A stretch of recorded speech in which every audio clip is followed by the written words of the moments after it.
Hello everyone. This is not a story for the faint of heart. Today, we will be stepping into the darkness of the most gruesome cases, where evil not only exists, but also leaves bloody and haunting traces. This is Real Gruesome Murder Cases, a series of true stories about murders that made the whole world shudder. If you are ready to face the cold truth in the gruesome corners of humanity, come with me to delve deeper into each case, Hoodwinked. The only thing worse than tracing a witness 5 years after is to find out he has forgotten all about the crime, or at least the bits that matter. But Detective Syed was no greenhorn.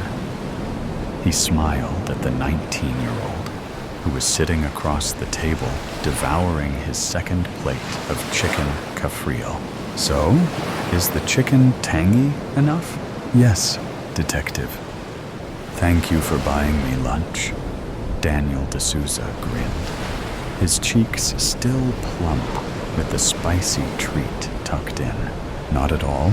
Thanks for agreeing to meet me here. Detective Syed swirled the sparkling water, then took another swig. It was a hot April afternoon, and Baga Beach looked bare. I know it's hard for you to talk about it, but what you can tell me can save a life. The fork fell into the green sauce, and the young man picked it back up. He wiped the corners of his mouth with the paper napkin Britos had stacked at every table, and met Detective Syed's gaze.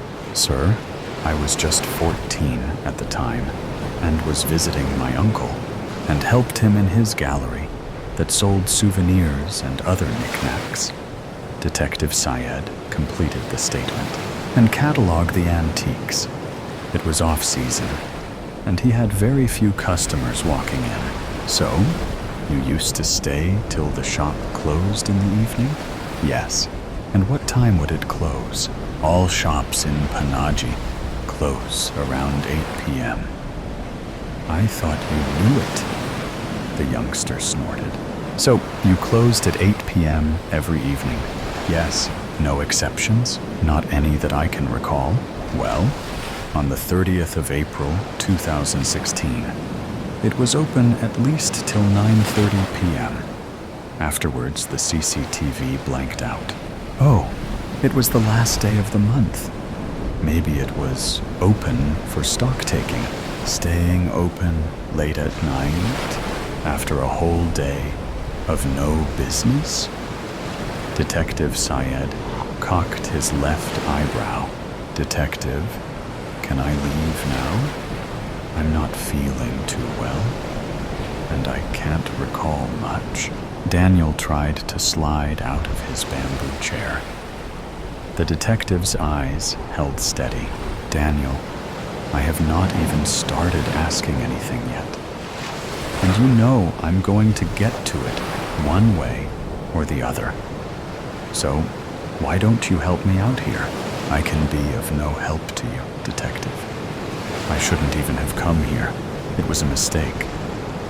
Daniel got up and hobbled on the slippery sand. Detective Syed cleared his throat and said in a voice that rose above the waves that crashed outside. We went through the old CCTV footage. It shows someone coming out of the shop at 9:30 p.m. Daniel stopped in his tracks and turned. He walked back to the table and growled. You know, Detective, I was a minor at the time and can't be charged with anything. True, but you could have been sent to a juvenile detention center. Could have been, but wasn't. Wait, for what? Daniel's face turned red. For whatever you didn't confess to, Detective Syed said in an even tone as he gestured for Daniel to sit down. We are not here to talk about it, though. We are here to discuss the footage we got from Tanishq Jewelry 3 days ago. Daniel's sported the same look as the fish kept on the ice at the entrance. So, Daniel, how about you sit down and I'll order you a bibinka? No, thanks. I'm full. What is it that you want to know? Daniel, on the night of 30th April 2016, between 9 to 10 p.m., robbers drilled a hole in the back wall of Swarna Jewelers and hauled the stuff worth INR 8 crore with them. As you already know, it's next to Pablo's gallery. You didn't hear anything? No. As my uncle said at the time, I was not there. Daniel rasped through a clenched jaw, which we know now is not true. How can you say that? I'm sure many own a hoodie of the same brand, but I'm sure they will not be wearing one on a humid April night. And who said anything about a hoodie? What hoodie? Daniel countered. Detective Syed let out a chuckle. He knew it was the best antidote for teenage bravado. Okay, the same one that the CCTV outside Tanishq captured 3 days ago. This one should be easier to remember. Daniel's face turned pale. What is the connection between the two? You tell me. The detective parlayed in a calm voice. Okay, I was helping my uncle at the store the night Swarna Jewelers was looted. But I swear, we didn't hear a thing. We had almost finished when a man in a dark blue hoodie turned up at the store asking for a lighter. He was wearing shades, and I found that suspicious. He didn't realize I was watching him as he took out his wallet and dropped a gun. My uncle at the register could not see it, but I did. The vase in my hand fell, and the next moment, the gun was pointed at me. Okay, what happened next? I can't remember what exactly happened. Daniel's eyes were like the floodgates about to be opened. Detective Syed leaned back on his tubby chair, rocked the back of his head in his knitted hands, and cajoled. Take a deep breath and try again. That bibinka is still on the offer? I think my uncle begged him to spare me. The man asked us to turn off the CCTV and stay in the shop, and left. Was that what happened? Yes. And you left the city the next day to return after 5 years? Yes. Only the new CCTV footage we found from Tanishq across the street tells a different story. Detective Syed leaned forward and drummed his fingers on the table. Which is, Daniel sniggered, the man in the hoodie never walked out of the gallery. Daniel's eyes went wide. But you said you saw him walk out. No, it was a 14-year-old who walked out wearing a dead man's hoodie. Daniel gulped air. Detective Syed half shut his eyes, scratched his chin, and continued, and walked back into Tanishq store 3 days ago. And quite possibly other places across Goa before that. I have a theory. He was tracked down by the fellow robbers of the dead man. They made him an offer he could not refuse.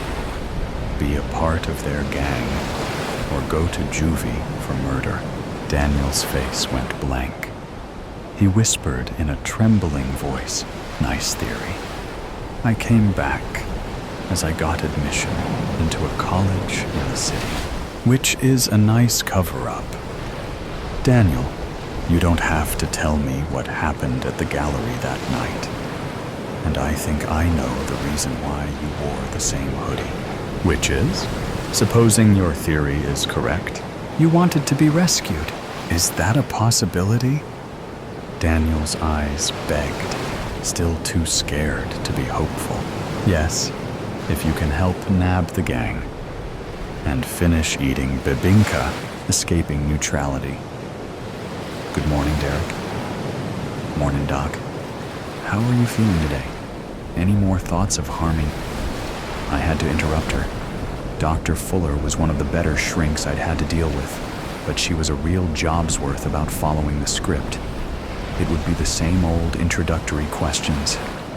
She couldn't help but tick those boxes at the top of the day's crisp white form, still warm off the copier, but would be terrified of doing so unless I actually said the words. I struggled to find the patience to verbalize my repeated and identical statements. Ever noticed how stark our world has become? I asked out of the blue, cutting her off to her obvious annoyance. She sighed, then visibly gathered up a well-practiced decorum. What do you mean by that? She asked, abandoning the prescribed sheet for later and joining my real conversation. I was proud of her. I mean that when we were children, the world was full of color. I'd wait to cross the road and see cars of gold, green, red, and blue fly past. I'd look down the street, and every house would be trimmed with sage guttering, burgundy window frames, or dark blue front doors. My bedroom was even painted a musky orange and had deep brown carpets at one point. It really offset the crimson of my lava lamp and the teal of my inflatable couch. But today, what do you see when you look around? I still see some of those things, but you're right. Most things are far more tastefully done these days. Do you miss your childhood? Would colorful surroundings bring you more comfort as you had back then? Tasteful, classy, reserved, miserable, soul-destroying, I said, hammering my point home and ignoring her textbook questions. Dr. Fuller really needed to up her game, but what could I expect from someone so new to the field and so young? I bet you drive a white car, huh, Tasha? Doctor. Fuller, please, Derek. Yes, I do. Why is that relevant? Well, I know for a fact that they've made white the cheapest option. For any splash of color whatsoever, you have to pay a premium now. Is it any wonder that every modern car you see in the road is now white? I suppose not. Most, like me, cannot afford the extra expense. What are you getting at here, Derek? Only that the world was fading, having its color drawn out, far before I was ever denied the sight of it. I did not register her next question. Her side of the conversation always included a question. I was distracted by the spontaneous idea that Dr. Fuller would have an office somewhere, and that there was a chance it might not be quite as bland as her car. Its walls might be covered in bright book spines, all in clear view from the comfortable, deep maroon couches. A myriad of certifications in shining wooden frames would sit side by side with calming vistas, no doubt depicting an unnamed ocean of calming blue spotted with colorful sailboats. I imagined it as being quite pleasant. Perhaps she was right. A throwback to my early years, drenched in technicolor, might have offered me some contentment, useless to contemplate. I would never again see such a sight in this life. My imagined home for the dear doctor was a far cry from our current reality. Whitewashed concrete encased the bare room I was forced to meet her in daily. Gray, steel chairs and a matching table offered the only tint to the otherwise monochrome box.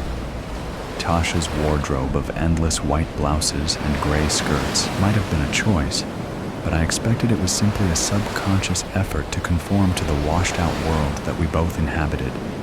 "Did you hear what I said, Derek?" she asked, ducking her head to try and catch my vacant eyes. "No," I answered honestly. "Where were you?" Credit. Where credit is due, the doc had some skills. Instead of accelerating with her own agenda, she was able to pull into my lane at a moment's notice. Time to knock her off the road. I was imagining where I would find you, outside of this place, without these I said, staring her directly in the eye and pulling sharply on the handcuffs that strapped my wrists to my chair. The loud and sudden clink of the metal chain startled her, and I watched as her pupils dilated in fear. It was the little pleasures.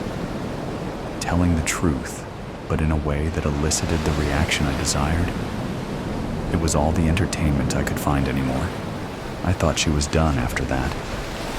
Figured she would flee, never to return, to be replaced with yet another box-checking drone, fresh out of shrink school, wanting to prove they could handle the worst of the worst.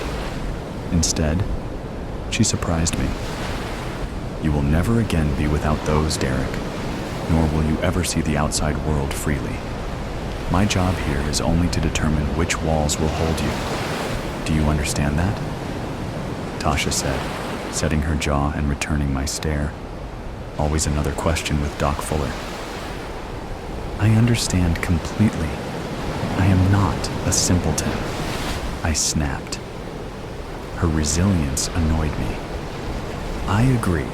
It's quite the opposite, I think. You are clearly very intelligent, Derek. After these few sessions, I can see you are more than capable of self-reflection. So shall we stop wasting each other's time and get back on task? Pass your psych evaluation, and I'll put my recommendation in that you be transferred to Parkhurst and allowed regular yard time. Keep driving away your doctors and avoiding the issue with talk of cars and old bedroom decor, and you will remain here, isolated on the psych ward, for the rest of your sentence. For the rest of my life, I corrected her. If that is what you want, then I may as well leave now. She didn't move, a weak gambit that rarely fooled children. It never convinced mine. To use it, you had to be willing to follow through. I could never bring myself to let them out of my sight, much as Dr. Fuller would never have the courage to walk out of that door on the gamble that I'd call her back. I decided to give her the victory anyway. Let her feel powerful for a moment before I took it all away. It would be preferable to see the blue of the sky again, I conceded. White rooms with gray furniture, guarded by monochrome uniforms and visited by equally starkly adorned doctors, I said, gesturing at her up and down. I might as well be in heaven already for the level of cloud cover that surrounds me. Do you believe in heaven? Tasha asked, and just like that, with yet another question, the session resumed. It was the most personal question she had asked me yet. Her confidence was growing. I could not allow it to dwarf my own. Number she would need to regain her fear of me soon. I refused to admit that her earlier stoicism had ruffled me, yet I felt a growing urge to get the upper hand once more. She knew all too well I could never get close enough to harm her physically. I was too notorious for that kind of carelessness from the guards. I'd need to break her from a distance, and I planned to. Of course, don't you? I countered. I'm not sure. I am yet to hear a convincing argument either way. Coward, I whispered. Belief is not something you can be convinced of. Do you believe you are destined for heaven, Derek? Why not? I asked. God forgives us all for the weakness of our flawed human existence. All we need do is seek and accept it. And you have asked for forgiveness? She ventured. I could hear the eagerness in her voice, the building excitement that it could be that easy, that I could give her what she needed to scribble on her form and sleep easy, knowing she had succeeded in bringing a lost cause back from the brink. For what? I feigned ignorance. Baiting her was so easy. For your crimes. Come on, Doc. You can say it. I paused for only a second before exploding forward across the table as far as my clasped wrists would allow me, raining spittle that peppered her damn forms as I roared my best imitation of a literary detective. For murder most foul? I almost missed her reaction for my laughter. Psychologists were such fun. When will they realize that some behaviors are chosen simply for the entertainment of it, rather than the result of some past trauma?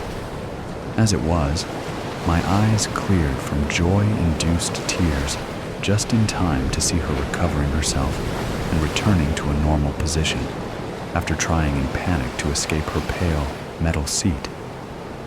"You can try to scare me all you like, Derek," she said with breaths that had not quite slowed, "but I won't be leaving. Not as a result of any action of yours. I am your last chance, and I don't intend to be the reason this system fails you." All mirth left me, and my face dropped into a practiced blankness. I decided in that moment it was time to try a little more earnestly, no longer for my own enjoyment, but because I knew a truth that Tasha had yet to realize. I was never going to be transferred, no matter what I revealed to her. The only way I was ever going to see anything but the consuming whites of my cell again would be by my own hand. So, there was little point in her dance. I needed only one thing from the good doctor, and to get it, I wanted her distracted, nervous, and off-script. Straight-backed, head high, and glasses once more pushed up on her nose, Tasha Fuller tried her best to ignore my outburst and proceeded to ask her next question. "So, whether to God or man, you understand that you need to ask forgiveness for the deaths you caused?" "No," I said musically. "I never stated the reason I would require forgiveness. No, my prayers are more centered around lust and gluttony. There are few pleasures left to me other than my imagination and my meals," I said, winking at the pretty little doctor. An exaggeration for her benefit. I could not truthfully admit to enjoying the white mush of potato and gray mystery meat I ate daily. Thinking of her, though, that worked. I liked them pale.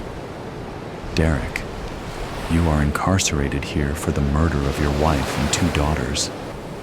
Do I need to explain to you again the gravity of your situation? If myself and my colleagues cannot determine an underlying cause for your violent behavior, then you are facing a lifetime of being classed as criminally insane. Would you rather a continuation of the treatment you get here, or are you willing to embrace the chance we are giving you? At Parkhurst, you might truly find rehabilitation. All of that is at your discretion, Doc. I am here, I am an open book. I have never lied. Not once. I pride myself on honesty," I said, raising my chin in challenge. "If you want the answers you seek, you simply need to ask the right questions, instead of these meaningless generalities." I watched her scour her memory and her notes, her eyes darting, looking for the truth in my words, until my meaning dawned on her. "Why? Why did you do it?" she asked immediately, blessedly direct. "Finally," I sighed. "Sometimes, after all that education, all that introspected study and exploration of the human condition, all you need do is ask a simple, straightforward, common sense, and normal question. Why did I kill them? I was saving them." I heard the click of her pen and the scrawling of notes behind the steel clipboard.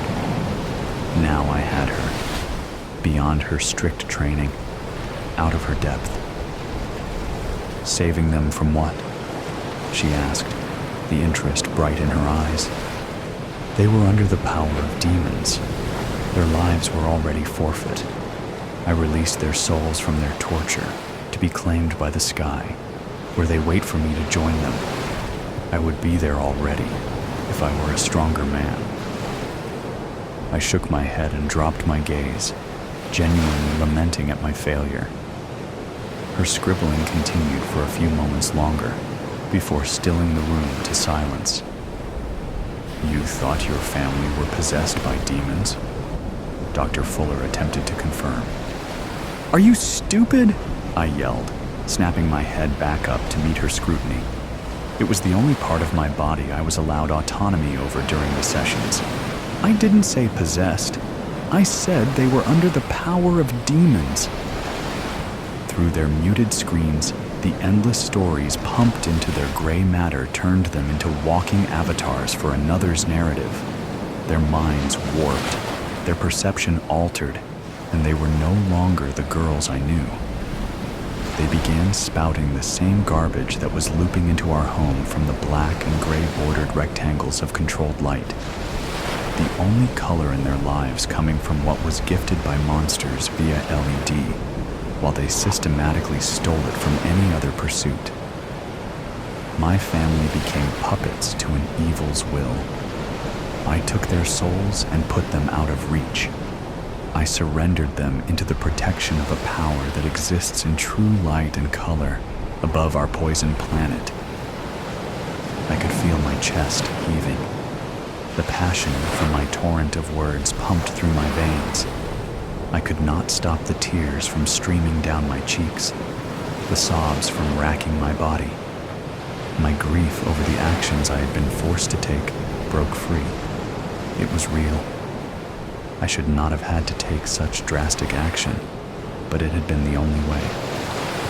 I heard the scrape of her chair as she pushed it back and rose, smelt the flowery perfume that wafted before her as she approached, and shuddered under the warmth of her hand on my shoulder. When the good doctor crouched and put her face on a level with mine, I hesitated. Her words were so kind. "It's all right now, Derek. I'm going to make sure you get the help you need." This would be a hard lesson for her to learn. I slammed my forehead into her glasses, shattering them against her face, and feeling the bone in her nose crack. It took a moment of delay for her body to catch up, but then quickly, crimson blood flowed down her face from her nose and the cuts around her eyes. I was not sure if it was hers or my own that I tasted on my cut lips. The deep red that painted our faces in unison was a desperately welcome tone amongst the stark. True color suddenly swamped the pallor of my world. It was glorious. It was relief. It was satisfaction. My head hit the back of my cell with such force that I feared the guards had already done the work for me. I laid still, stunned by the blow, and waited for my monochrome world to refocus. The white room and strong lights pierced inward, accelerating the headache that was to come. They would be back to take me to the infirmary soon enough. First, they would need to rescue poor Dr. Tasha Fuller from her minor injuries. She deserved their attention. She was the best shrink I'd ever had. She'd healed me and didn't even know it. From between my teeth, I dropped the shard of glass I'd bitten from her broken optics. I took it between my now free fingers and readied myself to join my family in salvation. From my body would birth a refuge of color amidst the sea of white. Just as they had, I would arise from a pool of bright crimson. Bathed at its center, I would finally be able to ascend to where a full spectrum of light would welcome me home. My friend Matilda, she did it, but I'm getting ahead of myself. This all started when Sadie moved into a new home. 25 years old, a nice car, a new house, and a cat. She liked cats. They are self-sufficient, but at the same time, loving balls of fluff and affection. Her cat was always with her and followed her from room to room. Her cat, Matilda, was also her best friend. Not just words, they really were friends. They talked to each other and slept together. Moving into the house and setting it up was seriously the first adult thing she ever did. She got the house for a great price, and the previous owners told her they needed to sell fast because they took a job in California and needed to be there by the 1st of the month. She remembered this house when she was little. Her aunt lived here, and her mom and her would visit a few times a month. Her aunt had a little girl she played with when she was there. Maddie was her name. They loved playing dress-up and could play forever. She had a favorite doll she carried with her everywhere. It was an off-brand Barbie-type doll, but it was dressed like a hippie and had blue hair. Sadie thought that was the coolest doll in the world, and when they played, the doll went on adventures, traveled all over the world, and always came home from her trip and took a nap. Sadie and her mom went to the house one day, but Maddie wasn't there. Her mom told her she was gone. Sadie figured she had moved and went in to play with the toys again. But Sadie felt like Maddie was there, playing with her. Maddie told her she would be with her forever, and she was. Sadie and her mom would come over, and Sadie would go to Maddie's room and play. She knew Maddie was there, in the room. Maddie told her where she was, but it did not make sense. Sadie never told an adult what Maddie told her. They stopped going over to the house after a few months. She thinks they moved out and went to another town. She heard her mom telling someone that they went upstate. They never talked about where, nor did they mention a place, just upstate. Sadie grew up and did well in school. She knew things thanks to Maddie, and because of that, she got away with a lot that she shouldn't have. But once she started college, that feeling and precog inkling disappeared. These days, she never thinks about it. Lately, though, she's getting that little tickle again. She knows things and has a familiar feeling that she can't shake. At night, she dreams amazing dreams. During the day, she sees things around her, people, events, and places she dreamed about the night before. Maddie was back.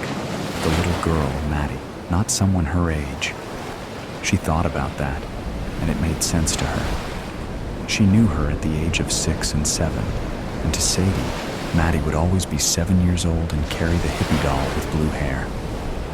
A few weeks after they moved into the house, Matilda started a strange ritual. When Sadie came home from work, Matilda would be in the corner of the living room, relaxed but seeming to be scared or nervous. She would walk over and pick her up, but this time, she realized the floor was a little soft. It felt spongy. She called a contractor, Robin and Wilhelmina Ruck, and on Saturday, he and his wife stopped by to evaluate the work. He measured, tested, and told her $600 to make it solid again. She agreed, and they would start on it Monday morning. The contractors lived a few doors away, and she had no issue telling them she would leave the key on a magnet in the mailbox next to the front door. At 8 o'clock, she left for work, leaving the key where she had said, and at 10:30 on the dot, Wilhelmina called and told her she needed to get home now. It took her half an hour to get home, and when she did, there were police cars, a coroner, and more people in front of and inside her home than she thought possible. As she parked at the end of her driveway, she was approached by a pair of plain-clothed detectives, a man and a woman. "Are you Miss Roberts?" the man asked. "I am." "What's going on?" Sadie asked. "I am Detective Marlowe, and this is Detective Finley. We are here investigating the incident in your living room." Okay, she was confused. And looking at her face, you could see the disconnect between what she knew and what they just said to her. Sadie said, "What incident?" Detective Finley asked. "You have no idea?" Sadie shook her head, hoping someone would fill her in. Detective Marlowe said, "It appears that your contractor opened a section of your floor this morning to do the repair you asked him to do and found something rather disturbing." She stared at him like he was about to grow a third eye. He looked at her, she knew, waiting for her to say something, but she didn't. He continued. "They found the remains of a child, wrapped in plastic, airtight. Her neck was broken. Can you shed some light on any of this?" "Number, I can't. I bought this house a month or so ago and moved in. I always liked this house and was happy it went on the market." Decitive Finley said, "You are familiar with this house?" "In a way. When I was little, maybe 6 or 7 years old, my mom and I used to visit here. I called the lady Aunt Roberta. I think their last name was Powell. Now I realize she was not any relation, just a friend of my mother. She had a daughter, Maddie, that I played with when I was here." The detective added, "What happened to them?" "All I remember is that they moved upstate." "Where upstate?" Marlowe asked. "No idea. All they ever said was upstate, never a city name." "Can we speak to your mother?" "How can we get in contact with her?" Finley asked. Sadie smiled ever so slightly. Before she could speak, Finley asked, "Why the grin?" "I have a rather interesting sense of humor, always have. I almost told you to contact my mom by seance, which made me smile. My mother died a couple of years ago from cancer." "Sorry to hear that." Both detectives narrowed their eyes at the comment, but they let it pass. "Is there anyone you know who can tell us about Roberta and Maddie?" "I have no clue. Until last night, I forgot all about this." Both detectives showed a curiosity in their eyes, speaking together. "Last night? It's kinda silly, but I dreamt about Maddie and I last night. We played in her room as our parents had coffee and sat at the kitchen table. Probably because yesterday I went up to the attic and it looked like no one had been there in a long time. It was covered in dust. But I found a box marked Maddie's things. I opened it and found a hairbrush, her favorite one. We used to brush each other's hair back then." "Can we get that brush?" Marlowe asked. "Of course. It is still in the attic. Pull the cord in the hall and climb up. There is no light up there, so you'll need a flashlight." "You said it was covered in dust. Was there any disturbance in that dust?" Marlowe asked. "Well, other than my footprints, my shoe prints actually. There were children's prints in the dust. Bare feet. They looked fresh, so I thought the previous owners had a kid who went to the attic once before moving. We need to check out that attic." Marlowe looked at Finley, who nodded. He donned gloves and booties and headed into the house. "Can we go inside? I would like to see how much of my home is disassembled." Finley gestured, and they went into the house. The contractors sat at the breakfast bar, and Sadie walked over to them. Finley followed. Mr. Ruck said, "It appears your floor was so bad because someone removed and did not properly replace it after they buried the body. At that moment, the clear plastic containing the bones of a child was extracted from the floor." Sadie looked at it and was shocked. "That's Maddie," she exclaimed. "How do you know?" "That doll, it's unmistakable. She took it everywhere with her. Maddie and I used to play with it all the time." Finley walked over and looked at the digital images they had taken before they moved the bones.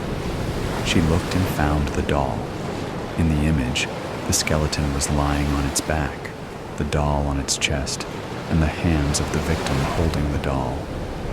Whoever did this knew the relationship between the girl and the doll. Finley returned to the three onlookers as Marlowe returned with the box of Maddie's possessions. "I found the brush. Maybe we can make a positive ID of the little girl," he said. Finley replied, "No need." Sadie made a positive ID. He looked at the skeleton. "How?" "That doll, they played with it when they played together." "Are you certain, Miss Roberts?" "I am. I know it. I feel it. Look at the doll. On its left hand, you'll see a couple of fingers missing. Her cat chewed them off." She grabbed the tablet and found the picture of the left hand. Fingers were missing. "Okay then. Maddie has been found and will be properly laid to rest. First, our ME needs to examine her. She was my friend when I was little. Let me know when I can properly bury her. We'll keep you informed." They left the house, and in a few minutes, the other cops and everyone else left. Mr. and Mrs. Ruck and Sadie were left alone. Matilda came from the back of the house and hopped onto the counter. She snuggled to her owner. "I think I will call it a night. I can take care of it in a few hours tomorrow. I have all the measurements, and the detectives said they would not need to return to the hole. So, tomorrow, it will look like it was never an issue." "Thank you." He walked over and covered the hole with a tarp, stapling it to the plywood around the hole. Sadie knew it was a critter barrier and to stop the weather from getting into the house. Once they left, Sadie sat on the couch facing the hole. Matilda sat on her lap but had not moved for over an hour. Maybe 15 minutes passed, and the hair on Matilda's back started to rise. Sadie felt it too. The room got cold, and the hairs on Sadie's neck began to rise. Matilda's back was hunched, and she was staring at the tarp. Her eyes focused on the tarp, and her pupils were their maximum size. She was looking for something, or she saw something. The tarp pushed up slightly, and Matilda hissed. Sadie calmed her. As she did, she saw her friend rising through the tarp, and she was holding the doll. More precisely, she could see through her friend. "Thank you." Her words sounded distant, echoed like they were in a great cavern. A moment later, Maddie began to fade until she was gone. Matilda settled back onto Sadie's lap. "Well, Matilda, I know now why I had to buy this house. Maddie needed to rest, and we needed to help her." Matilda gave the strangest meow Sadie had ever heard, and then started purring. Sadie sat on the couch a bit longer, thinking of playing with Maddie. It was a good memory. She did it. Now, her friend can rest. A perfect Sunday evening, except for the screaming and blood. A few years ago, I crossed Fairmont Street to avoid the sun. Had I been a hardier soul and stayed on the east side of the street, I might not have met the woman of my dreams. But I did cross the street, and I met Vivian. In the fullness of time, we fell in love. We have been together 5 years, and each day seems better than the last. Even today seemed perfect, except for the screaming and the blood. "You take the legs and I'll get the shoulders," Vivian said, as she reached down to grab the upper part of the bound and gagged man. I did as instructed, and we tossed the writhing body in the bed of the pickup truck. It wasn't easy because he was a fat son of a bitch. Jason Mobley, the man currently enjoying the view from the back of the truck, is as sorry a human being as we had ever come across. Without delving into the sordid details of his sins, suffice it to say that he has put more than one person in the ground and collected the insurance payout. Vivian's mom was one of the victims. I stopped the truck and slid out. Vivian and I took out the jack, a hammer, and a rope. Jason's eyes widened at the sight of the rope, and he wriggled in terror, thinking we were going to hang him. No, Jason. What we were going to do will be much worse. The first kiss did it for me. I had kissed plenty of women before, but none had the cool fire of Vivian's lips.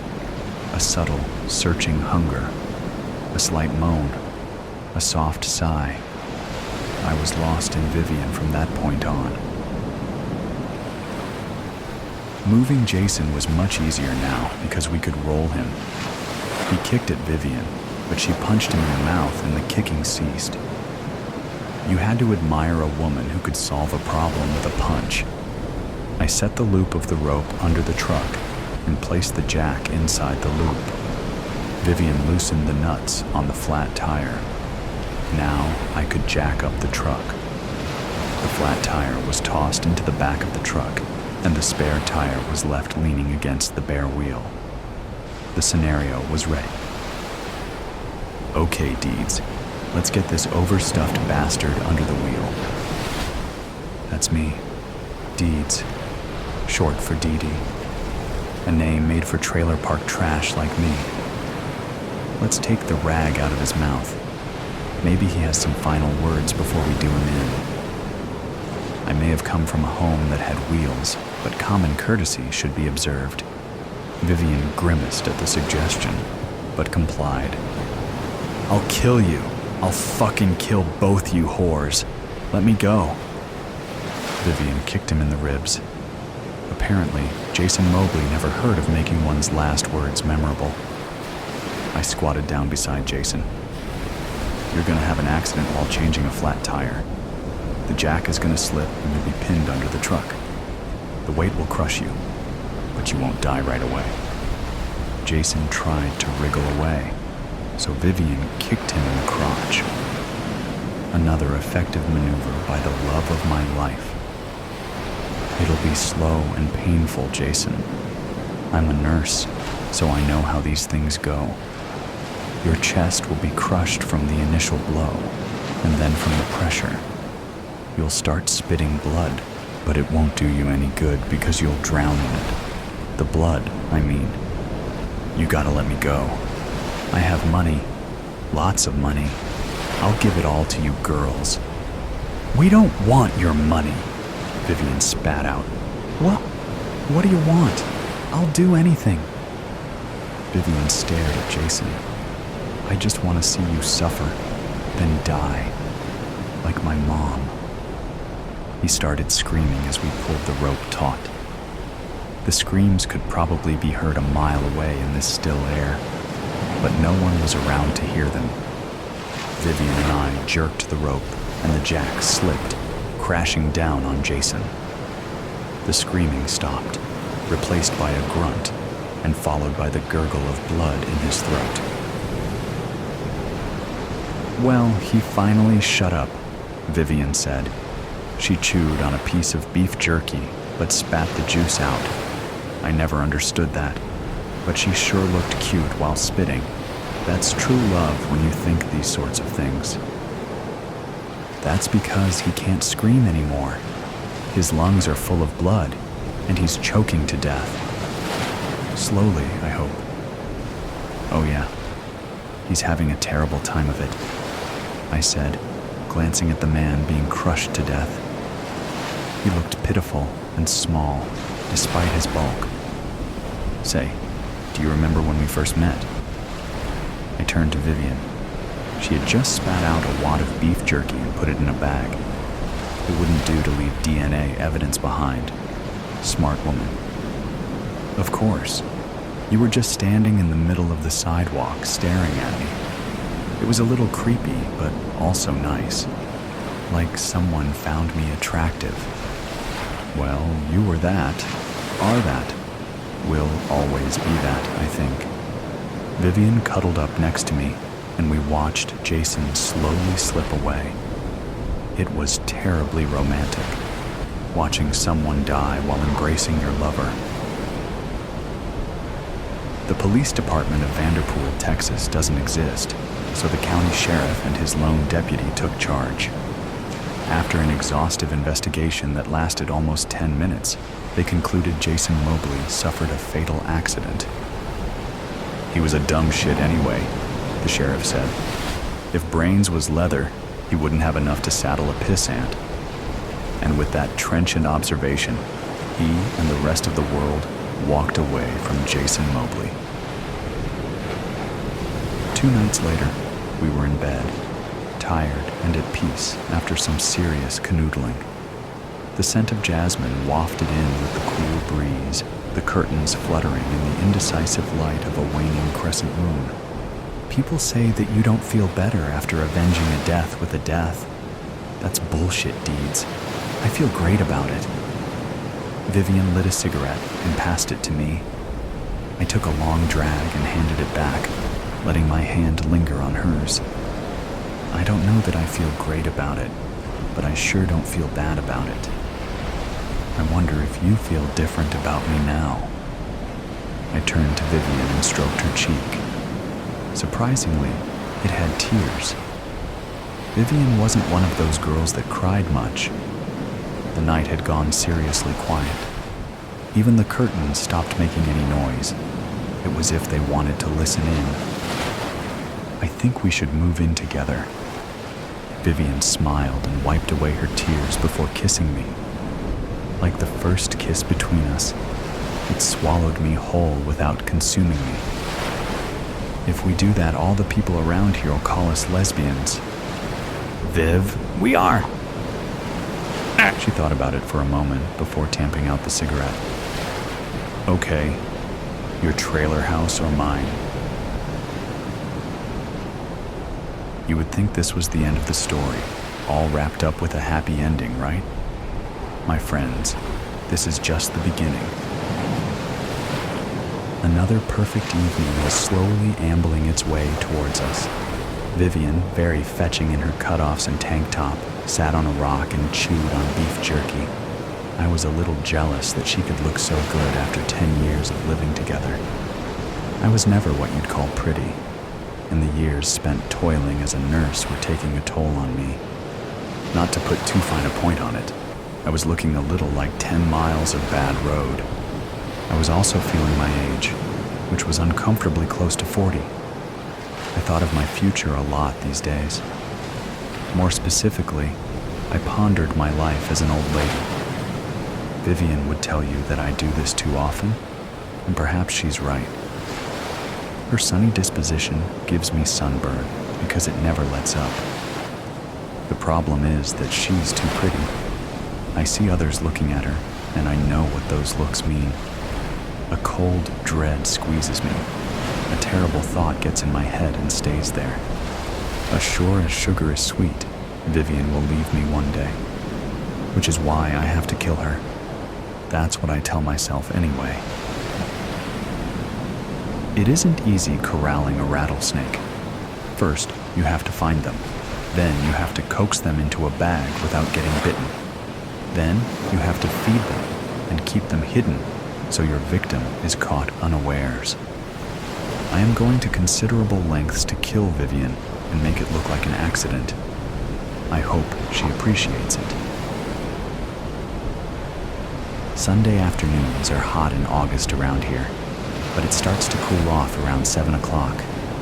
When the evening starts to make an appearance, the magic of the area gets serious. This particular Sunday evening was splendid. The wind whispered through the prairie grass and tickled the leaves of the gnarled oaks. Lizards skittered here and there, looking for food or shelter or, perhaps, just a few final rays of sunshine. I tossed my well-kept rattler in the bed of our pickup truck and induced Vivian to come out for a walk. We had our special place about 3 miles down the road. We would often drive there and spend hours walking over the hills and finding a good place to have a late picnic. The picnic usually ended up with us drinking too much cheap wine and getting naked. I hope we didn't traumatize the lizards. And now we come to it. The dastardly deed. Things didn't turn out as planned. I spied on you. Vivian's confession wounded me. How can a person reasonably expect to commit murder when the intended victim is better at it?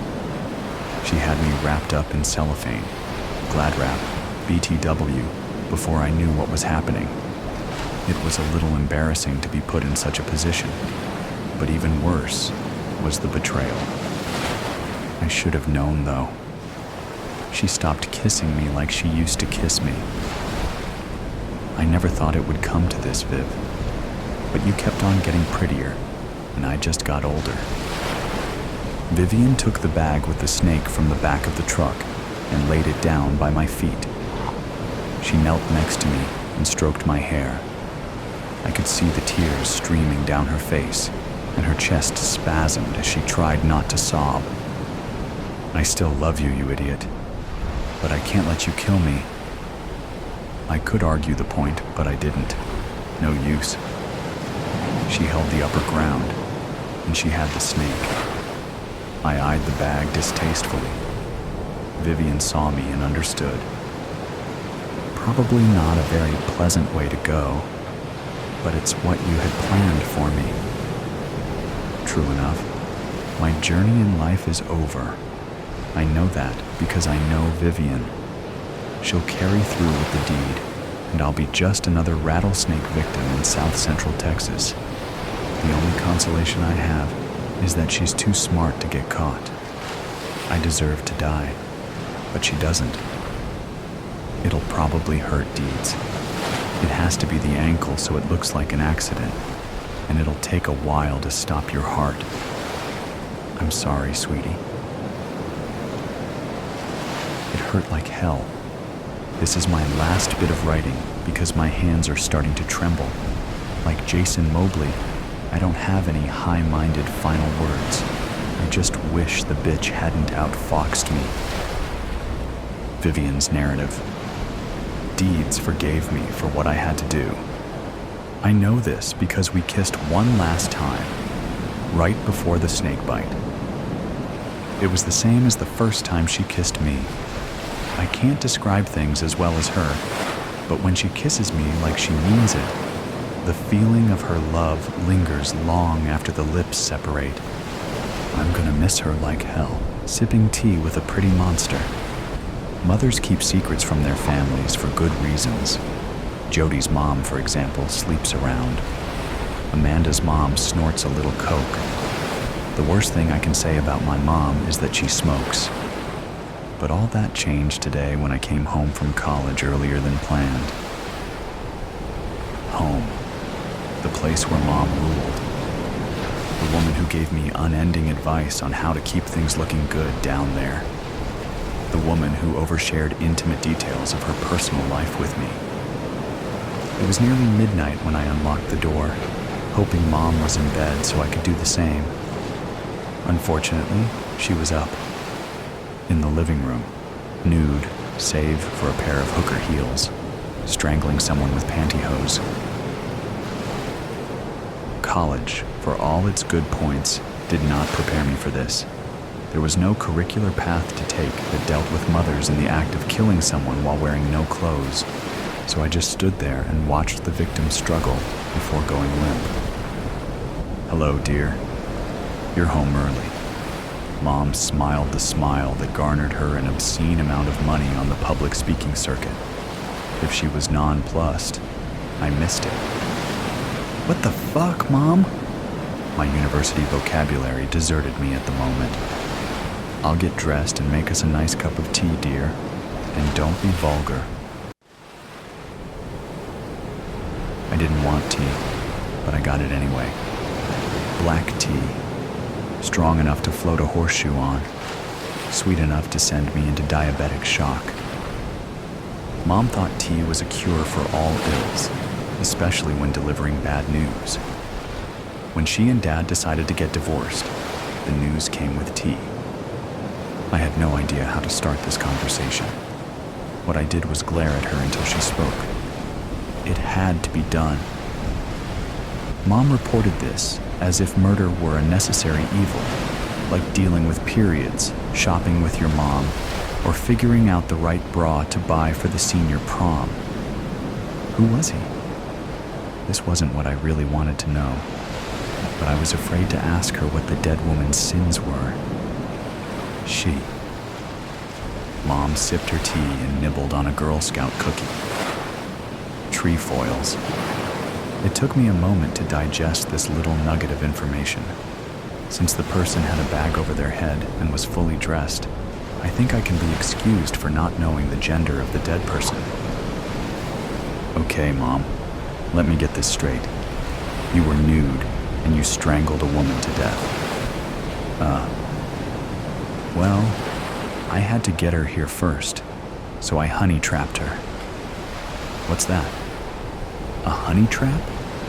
Using sexual promises to lure someone to a place where you can do what you want to do to them. But my voice trailed off, unsure of how I wanted to object to Mom's behavior.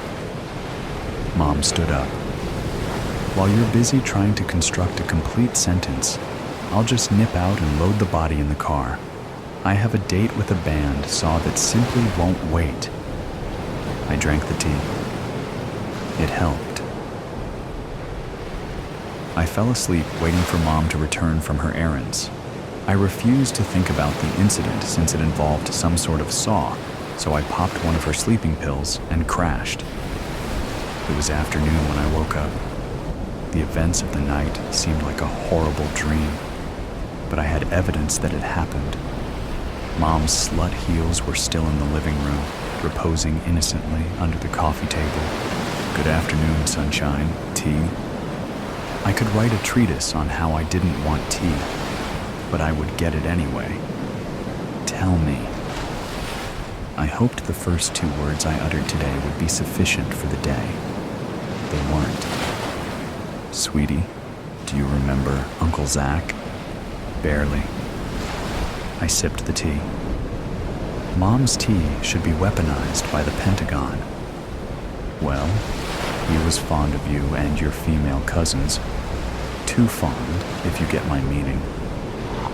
I stared at her, puzzled. So fond, she continued, that he would often put his hands in inappropriate places.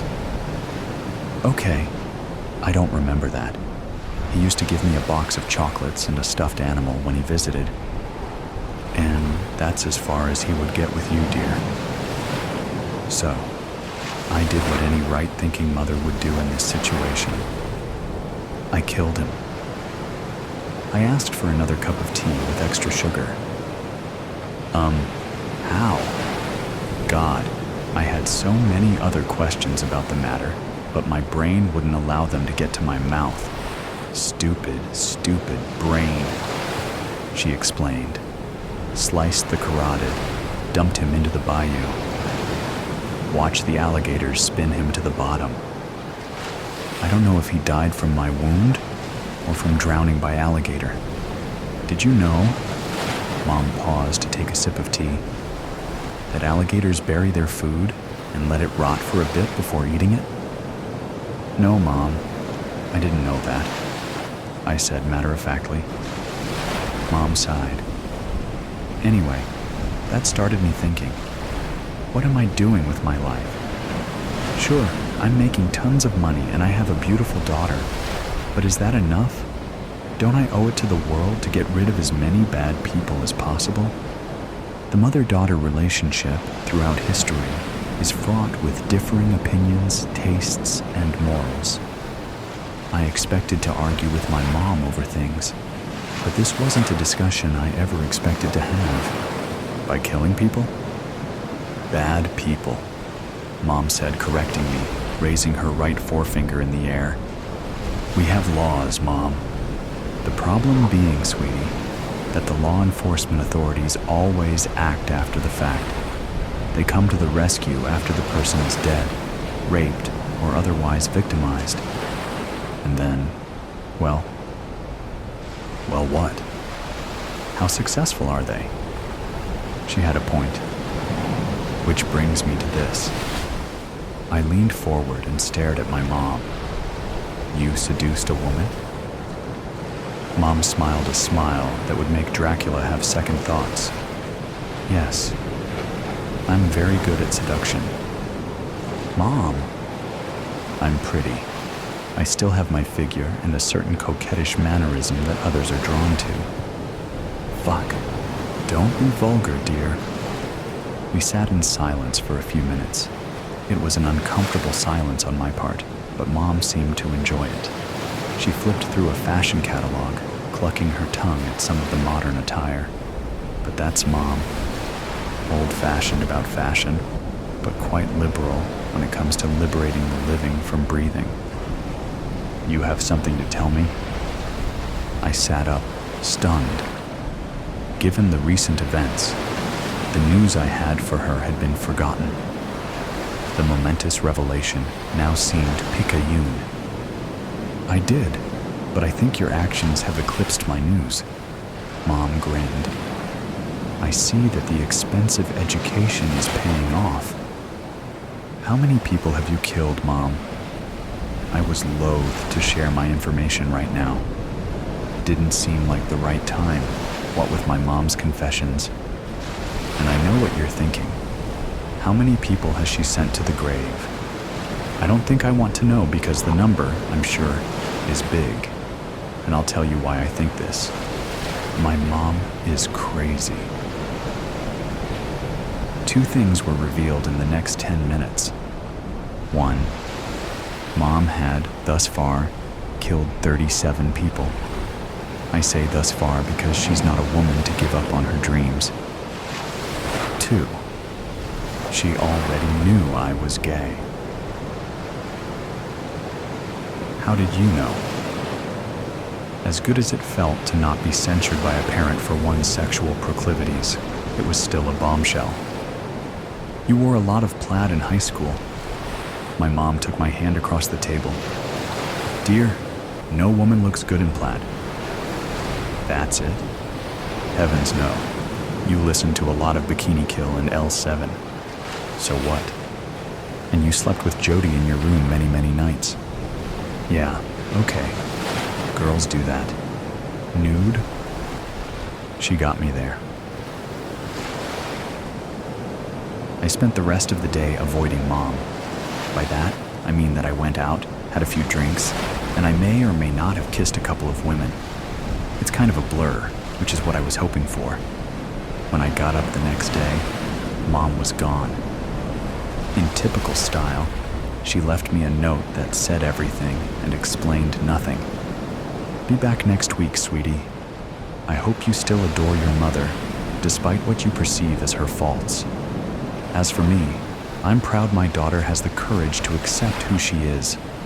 There is a nice mushroom and onion galette in the fridge, and a rather nice bottle of Pinot from Oregon. Much better than the California Pinot, don't you think? I spent the week wrestling with the issue. Seriously, how does one deal with a homicidal mother? I could turn her in, but that comes with a whole new set of problems that I didn't want to deal with. I could ask her to stop, but I'd bet my K.D. Lang album collection that she wouldn't. I could help her, but the thought turned my stomach. Or I could just accept my mom the way she is. Easier said than done. I'm famished, dear. Care to grab lunch? Mom had been back 5 minutes, and as far as I can tell, she took several hits of speed on the flight home. Since I was in the process of trying to accept my mom as she was, I accepted the invitation.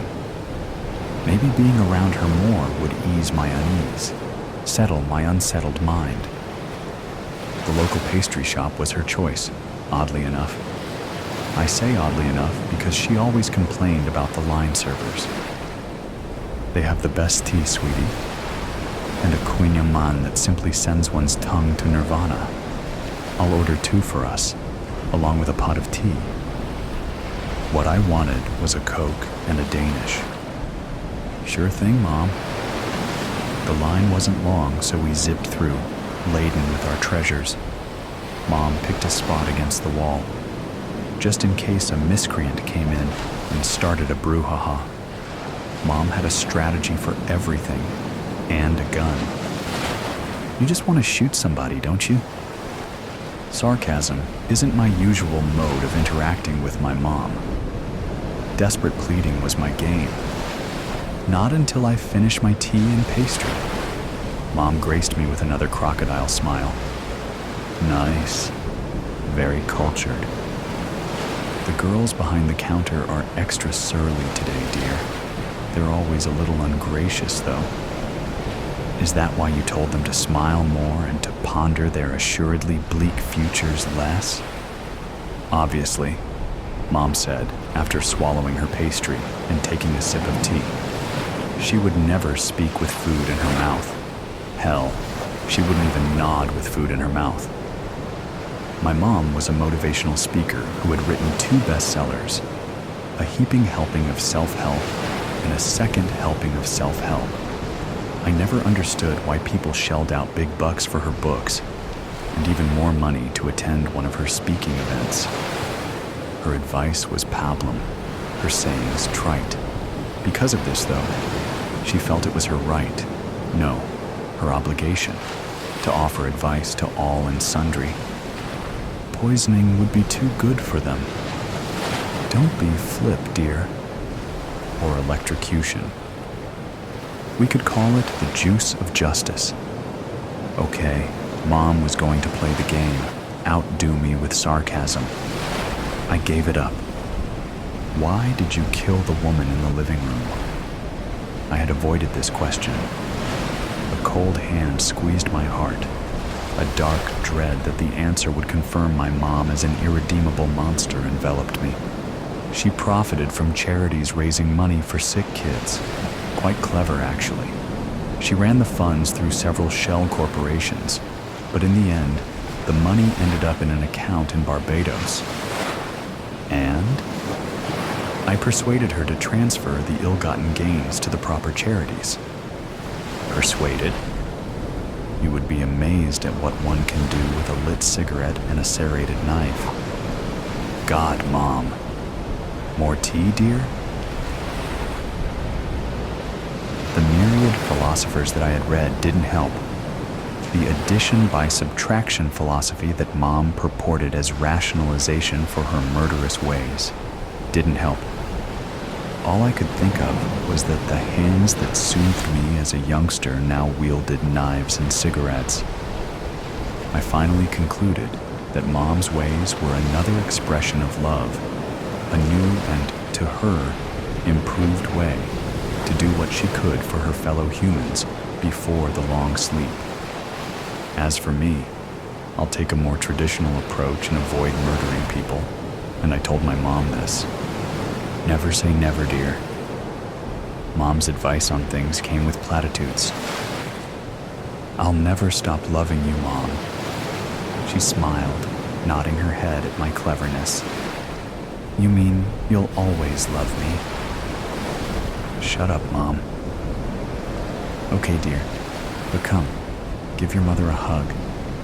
Put out the cigarette first. Because she loved me. She put out the cigarette, obscure recollection. Dad, where are the yams at? Frankie yelled up the basement stairs. Behind the peas, son, Dad yelled back. As Frankie walked to turn the light switch off, he looked over at his father's terrible masonry job that he did right after Frankie's 12th birthday. Until recently, the basement had always been a place Frankie's mother and father never allowed them in. The only things down there were various odds and ends. His father's tools and the freezer next to the pantry. Frankie flipped the switch, putting the basement back into darkness again. Jenny, did Robert tell you what happened at school other day? Asked Frankie. No, he never calls me anymore, said Jenny. As Mom was mashing the potatoes Dad had cleaned and prepped for her, Frankie handed Dad the yams he requested. Well, I met Susie. She's in my biology class. She also wants to be an X-ray tech. She is so cool, said Frankie. Oh, Frankie, another one? What happened to, what's her name? Asked Jenny. Rebecca, Frankie said somberly. Yay, what happened to her? Asked Jenny. I have no idea. She just disappeared. Everything seemed to be going great. Then she just ghosted me, said Frankie. She probably ran off with someone else. I never liked that girl, said Mom. Frankie, yelled Robert from the living room. Come here. I think this is the lion's year. Okay, hang on, Frankie yelled back. Better go and watch the game, son, Dad said. Yay, okay, replied Frankie. It was Thanksgiving for the Goldsmiths, a real family affair. All the kids were out back with their father, Jenny's husband, playing in the snow. Mom was trying to finish the pies, and Jenny was doing the usual Wordle on her phone. Robert was in the living room watching the game. The usual Thanksgiving chaos. As Frankie went to sit with Robert, there was an abundance of chips, dips, and cakes on the coffee table. They are killing the bears, said Robert happily. What's the score? Asked Frankie. 38-10. It's going to be their year, I swear, said Robert. As Frankie kicked back, watching the game with his brother, the kids were on the back deck taking off their snow gear, and Robert started complaining. He was not a kid person. The three siblings were all completely different due to being adopted. However, they were still solid in their bonds with each other, and Robert always kept his opinions to himself. My name is Frankie Goldsmith. I am here on Thanksgiving telling a story so screwed up, it's hard to tell it without it sounding like a Criminal Minds episode. No, seriously. If I was outside my head, I wouldn't believe it myself. Let's get back to it. Frankie was in college chasing a degree as an X-ray technician. His sister Jenny was the oldest, being in her mid-30s with 3 children. Her husband, James, was a salesman with a local company. He was a good guy who went to work, came home, and enjoyed his simple and organic life. "Everyone to the table! It's time to eat!" yelled Dad. Everyone rushed to the table. Mom's cooking was impeccable. This was one of 3 major meals cooked at the Goldsmiths that was off-the-chain delicious. The other 2 are Easter and Christmas New Year's. All the food was great and unique to its holiday. As they gathered around and sat, Jenny's twins, Lenny and Lucy, started arguing. "I want to sit next to him," shouted Lucy. "No, I am," argued Lenny. "Stop it, you two." "Olivia, you sit next to Paw, James said to his oldest daughter. Lenny and Lucy seemed to argue about everything. We all settled into our seats and grabbed our neighbor's hand so Dad can say grace, which was one of our family traditions. As Dad began, that's when this story goes from 0 to 100 real quick. "Father, as we gather here today, we give thanks to you." Crack. Boom. The front door exploded open, and in rushed at least 30 police officers, fully armed and yelling for everyone to get on the ground. 2 of the officers grabbed the children and rushed them out the hole where our parents' front door used to be. Now, let's pause. You gotta be wondering, what in the hell is going on? Let's back it up just a little bit, like 6 months. We will get back to it, I promise. First, I gotta catch you up some so you understand what the hell is happening. Jenny showed up around 10:30 a.m. to talk to Mom about the new outfits she purchased for Olivia. I was at the table studying for an exam I had later that week. Jenny chatted to Mom about the clothes. Then she started to explain that she saw a TikTok about a cold case that reminded her of a reoccurring dream she had. Mom's face went blank and she asked, "What did you do, Jenny?" "Nothing. What do you mean?" Jenny replied. The room lost all its happy energy as I picked up Mom's vibes. Oblivious, Jenny continued to talk about this TikTok and how she thought it was about her birth parents. "Mom, you said the orphanage told you that my parents were very young and just left me there?" Jenny asked. "Yes, dear. Now enough of this talk. I need to go to the grocery store." "You two lock up if you leave," Mom said. Something was definitely up to something. Mom appeared so rattled as she was fumbling about. She left in such a hurry she forgot to grab her phone. Jenny came over and sat at the table with me. "Frankie, I have to tell you something, but you can't tell Mom and Dad," Jenny said with a serious expression. I nodded and she asked, "Have you ever heard of 23andMe?" "No. What's that?" Frankie asked. "They use DNA to find out your ancestral family tree. I sent off my DNA and discovered that I am from Northern Africa," Jenny said. "Okay, why the sudden interest?" Frankie asked. "That is not important. What is important is that I found out who my birth parents were," Jenny said. "Were?" Frankie asked, puzzled. "Jenny, what is going on?" "Hang on." Jenny got up and walked over to the counter where Mom's phone was and picked it up. She tried to unsuccessfully unlock the phone twice. "What are you doing?" Frankie yelled. "That's Mom's phone." "You are acting crazy." "I got to know for sure, Frankie," Jenny said. Frankie paused a minute, sighed heavily and said, "Try our birth years." The phone unlocked, and Jenny started to go through it, and it was all normal stuff. "It doesn't make sense," Jenny said quietly. "Will you tell me what is going on?" "What did you think was going to be on it?" Frankie asked. "Frankie, Mom and Dad kidnapped us," Jenny blurted out. "There is no orphanage. My name is not Jennifer Goldsmith, it's Ada Abimbola. My parents and I went missing 31 years ago." "What? This can't be true. Mom and Dad would not do this," Frankie yelled. "Frankie, I researched it. It's true. I talked to a detective, and we cannot tell them we know. We must act normally. The detective believes there are more children they kidnapped besides me, you and Robert.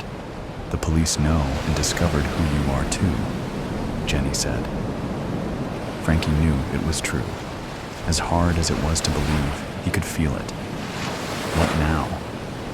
This was all he could think. He walked over and sat on the couch, and Jenny came over and sat next to him, knowing exactly what he was feeling. Betrayal, hurt, and curiosity. Who were these people? "Frankie, we must work with the police. James knows all about it, but we cannot tell Robert," Jenny said seriously. "The police are watching Mom and Dad. They think they are holding another family now. Can you meet with Detective Hunt? He will explain everything to you," Jenny continued. "Okay, now that you are all caught up, what now? Should I leave it alone and just walk away? No, you say? All right, I will finish the story the best way I can, but it doesn't get better. If you're sure? Okay, let's get to it." Just as the two officers brought the children outside, Dad jumped up and ran towards a cabinet. Pop, pop. The police shot him just as he was reaching into the cabinet. Robert kept yelling, "Can someone please tell me what is going on?" I yelled over at him to just do as they say.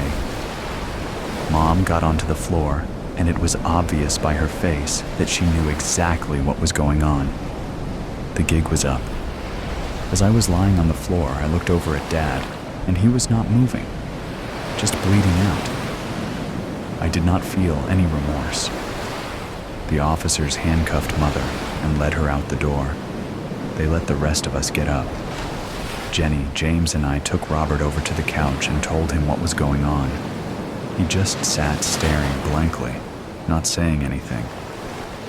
Life seemed to come to a halt after that. Everything played out exactly like Detective Hunt said, except one detail. They never expected that one, overlooked detail.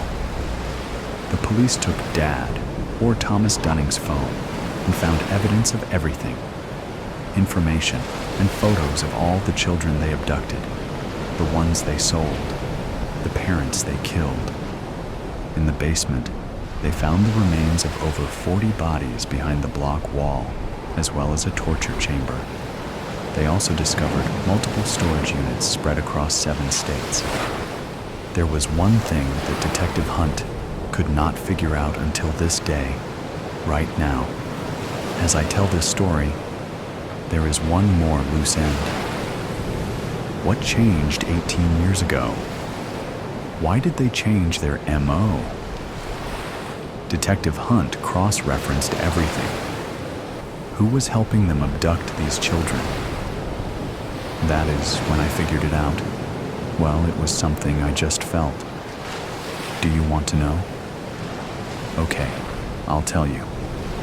It has been about 6 months since the takedown. This was the weirdest affair Colorado had ever seen. Jenny, Frankie, and Robert tried to move on, but it was almost impossible because their life was now on every news station. Frankie tried moving twice with the same result. One day, Robert was visiting, and he and Frankie were talking when it happened. Something Robert said caught Frankie's attention, and he knew. The only way Robert could know that was if he was a part of it. Frankie bought a gun for protection, and he tried to act normally as he went for it. He slid the drawer open as Robert watched. Oh no, it was gone. Frankie looked up and Robert motioned him to sit down. The end? Or was this all an obscure recollection? R.I.P. Michael Brent Haddix. I want to dedicate this one to my brother. At 6:30 p.m. Saturday, my brother passed away. He had been battling liver failure for 2 years. Thanks everyone at Reedsy. You guys really are my friends and colleagues. I found writing and left alcoholism behind. This community has been my therapy to keep me away from this disease. I miss you already, Michael. A night out. It's 1:30 in the morning and the bass is hammering so hard I feel it beat in time with my heart. It could be my adrenaline. No one sees me. I'm invisible to them. I've always had the ability to make myself invisible. Most of my life was spent being invisible to others. It's a hell of a superpower right now. The lights are flashing and the beautiful bodies of strangers are grinding against each other to music. It's an odd mating ritual. I don't understand it. You get dressed up, made up, and go writhe against a stranger in the hopes of either getting laid or a prospect of getting laid at a later date. And maybe, just maybe, this night of painted-up grinding on a stranger will lead to a relationship. Isn't that how I got here, though? The bar is backlit, and the bottles glow with ephemeral promises of a good time. The floor is sticky, where hopeful patrons have bumped into each other or tried to maneuver around each other unsuccessfully. Hopes and dreams and promises all spilled out, laid bare, and left as a sticky residue on a dirty floor. I amble through the labyrinth of bodies attempting to make my way to the bathroom. I've been here before, to this club, not this situation, 1,000,000 times before. Wealthy frat boys and the girls that hope to marry them and become trophy wives congregate here. Beautiful people living beautiful Instagram lives, worshiping at the altar of materialism and lust. I used to belong here. Not that I fall into either category of wealthy frat boy or gold digger. I fell in between, a guest by proximity. Being beautiful has its advantages. Yet, even being beautiful, standing out just enough to get the invite, I blend in and go unnoticed. Except by her. She noticed me. Everyone noticed her. Tonight, I'm anything but beautiful. I'm caked in dirt and blood, a backpack on my shoulder. It's dark, and everyone is so self-absorbed or so intent on their mission of hooking up that they don't see me. The bouncer was so busy flirting with a hopeful girl trying to get in that he didn't even see me slip past him and through the door. I know I'm leaving a trail of evidence behind me. Flakes of dried blood and caked mud sloughing off with each step that I take. The vibration of the thrumming bass does nothing to help this. I'm careful to avoid the bar area where it is more lit up and I'm more prone to bump into someone and get noticed. But I'm invisible. I was invisible when I came in upon him tonight, too. Her and him. He didn't see me coming. She did, though. She always saw me. A group of gorgeous girls come tumbling out of the bathroom. The one in the middle rubs her nose and sniffles. It doesn't take a genius to know why. I move back into the shadows and avoid eye contact. They don't see me. I slip in and thank whichever gods that exist. The bathroom is blissfully empty. I throw the lock in place. Within seconds, someone is pounding on the door. It's ironic that this is where I ended up. It's where it started a year before. her and I, escaping into this bathroom, locking the door, her back against the wall. I throw my backpack on the floor and turn the faucet on. She fell in love with me. I fell harder. He never gave her up and refused to let her go. I begin to remove my blood and mud-caked clothes. I take care to put them in the trash can, moving around the other garbage so that they slip to the bottom.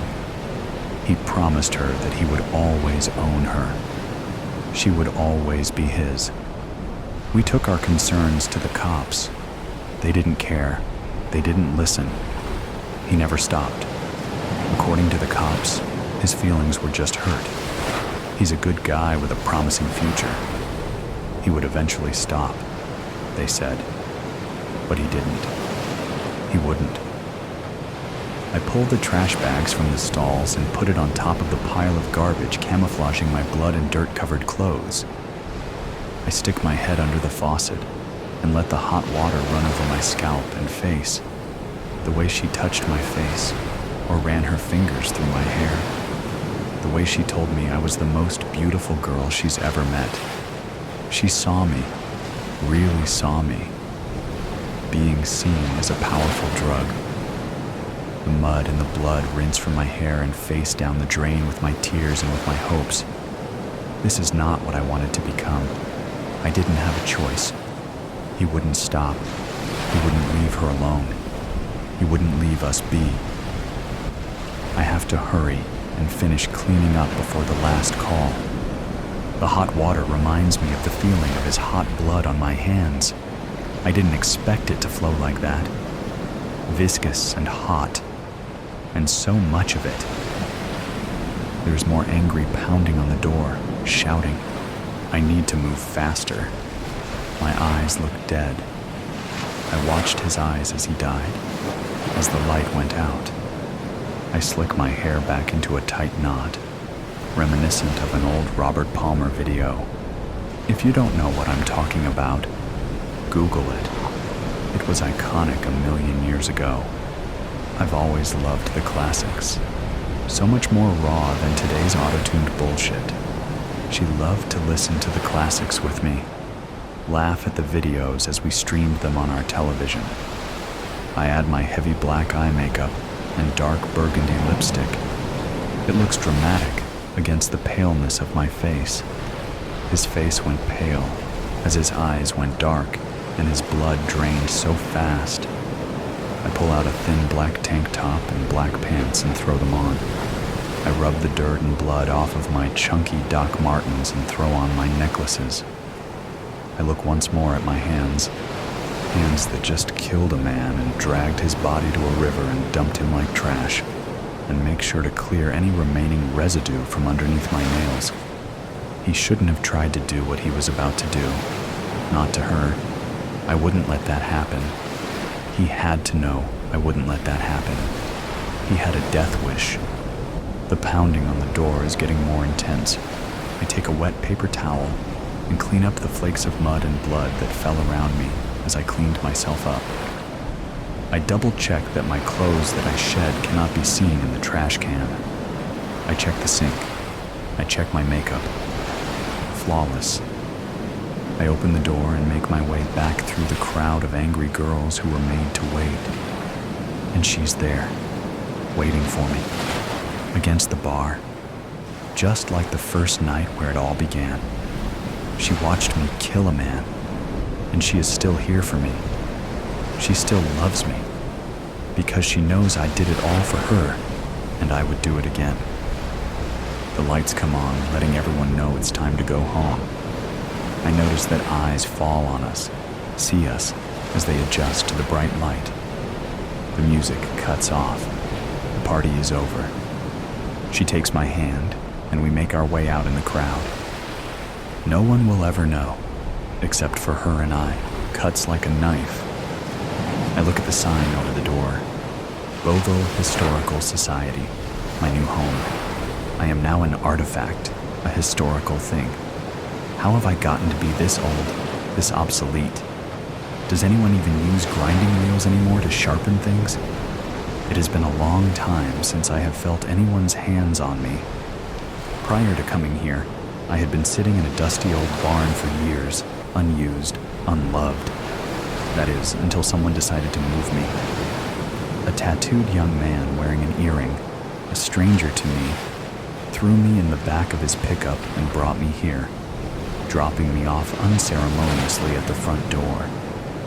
He then sped away as if he were relieved to be rid of me. I have to say that hurt my feelings. He slammed me down and didn't even say goodbye before speeding away in his monster truck with the jacked up wheels and loud muffler. I tried to look on the bright side. No use crying. Tears might make my metal frame and seat rust, although my heavy stone will be no worse for the wear. Chin up, I tell myself. At least now that I'm here, occupying a place of honor by the front door, perhaps I will be looked at and admired, if not used. I look around and spot other artifacts nearby, my peers. The first thing I notice is a horse plow, the kind that has a platform, really just a metal square, for its driver to stand upon while he steers the horses. I remember, back in the day, when my master had one just like it, pulled by giant, strong horses, a breed called Percherons. I remember it was a long, slow process. The horses were very strong, but sometimes hard to control. Nevertheless, the plow did a remarkable job, plowing deep, even furrows in the rocky soil.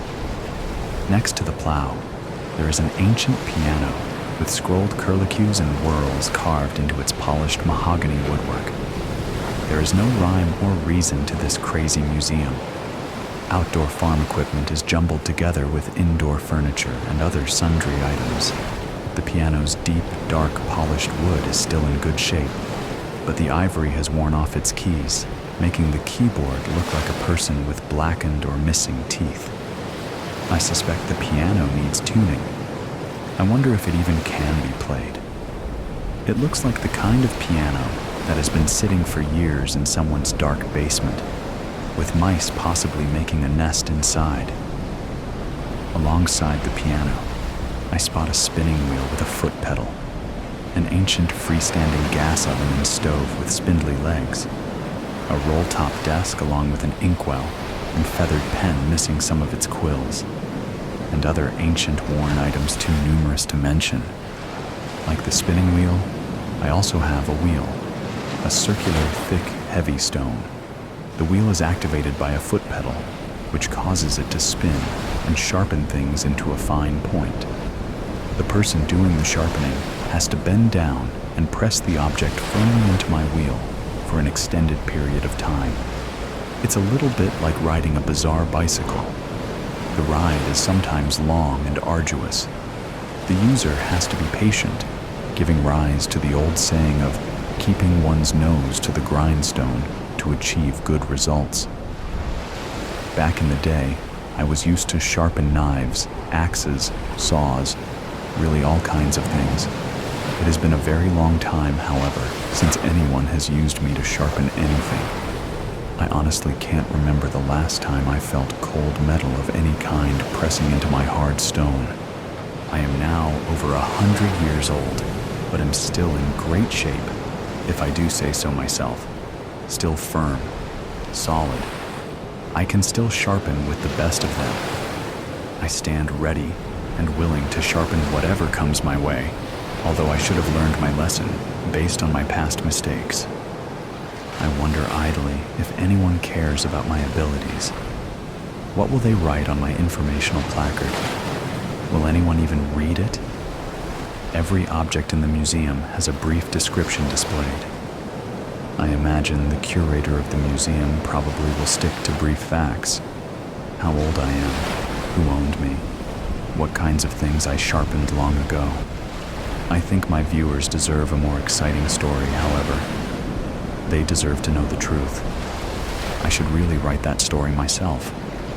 Maybe I'm a tad conceited, but I would like everyone to sit up and take notice of what I can do, the results that can be achieved with a sharp tool or weapon. the results you see are really quite astounding and deadly. Once upon a time, a very long time ago, I sharpened something to a very fine, edgy point. That point was used for something dangerous. Although I am proud of my abilities, I must confess that I feel somewhat guilty about the whole thing. I guess you could say I was an accessory to a crime. My master, we called him Big John due to his immense size, came to me one day for service. He bent over me for hours, keeping his nose to the proverbial and actual grindstone, sharpening his favorite knife into a razor-fine point. The knife had a long, hooked blade. He kept it in a black leather sheath in the pocket of his overalls. It didn't look like the kind of knife a farmer should carry. It wasn't a knife for whittling, or cutting branches or barbed wire, or even gutting the catfish that swam in our creek. No, that knife was a weapon he kept in his pocket just in case. Big John was a hothead, you see, the type of man who always believed in carrying a weapon, convinced that he might one day need it. He was also on the prowl, not for a perceived enemy, but for a wife. He was convinced that the farm needed a woman's touch, convinced he needed to sire some children to carry on his bloodline. He was somewhat of an old-fashioned man, wanting an adoring little woman and a whole passel of children surrounding him, working alongside him on his beloved farm. To achieve his goal, after a long, hard week farming, one Friday night, he took himself off to town, spiffed up in his best overalls. The knife occupied its usual sheath in his pocket. Big John had his eyes on a young barmaid named Sarah. Sarah was the daughter of the tavern's owner. She was a buxom blonde, cheerful and friendly, serving her customers with alacrity and a bright smile. She seemed to be a hard worker, keeping up with the demands of a rowdy, thirsty crowd effortlessly. Clad in a low-cut, frilled blouse and a flouncy skirt, she immediately caught Big John's attention. Being a practical man and a farmer, he noted with approval her broad, childbearing hips, swishing along as she carried a wooden tray filled with heavy steins of beer. Usually she could deflect the wandering hands of intoxicated, grabby men who got overly friendly when she served them their beer and whiskey. One man, in particular, an uptight, prissy banker with a gray comb-over on his bald head, would not take no for an answer. Forgoing her usual politeness, she slammed down his beer and turned hurriedly to leave, knowing that he would undoubtedly try to detain her. Sure enough, the man's whiskey breath was hot in her face, and he grabbed her around the waist. "Stop, sir. I need to get going." She forced a smile to dull her sharp words. "What's your hurry, darling?" he slurred, grasping her tighter. She once again tried pulling away, to no avail. For a man who sat behind a desk all day, his grip was surprisingly firm. Big John, who was sitting one table over, felt fury rising in his chest.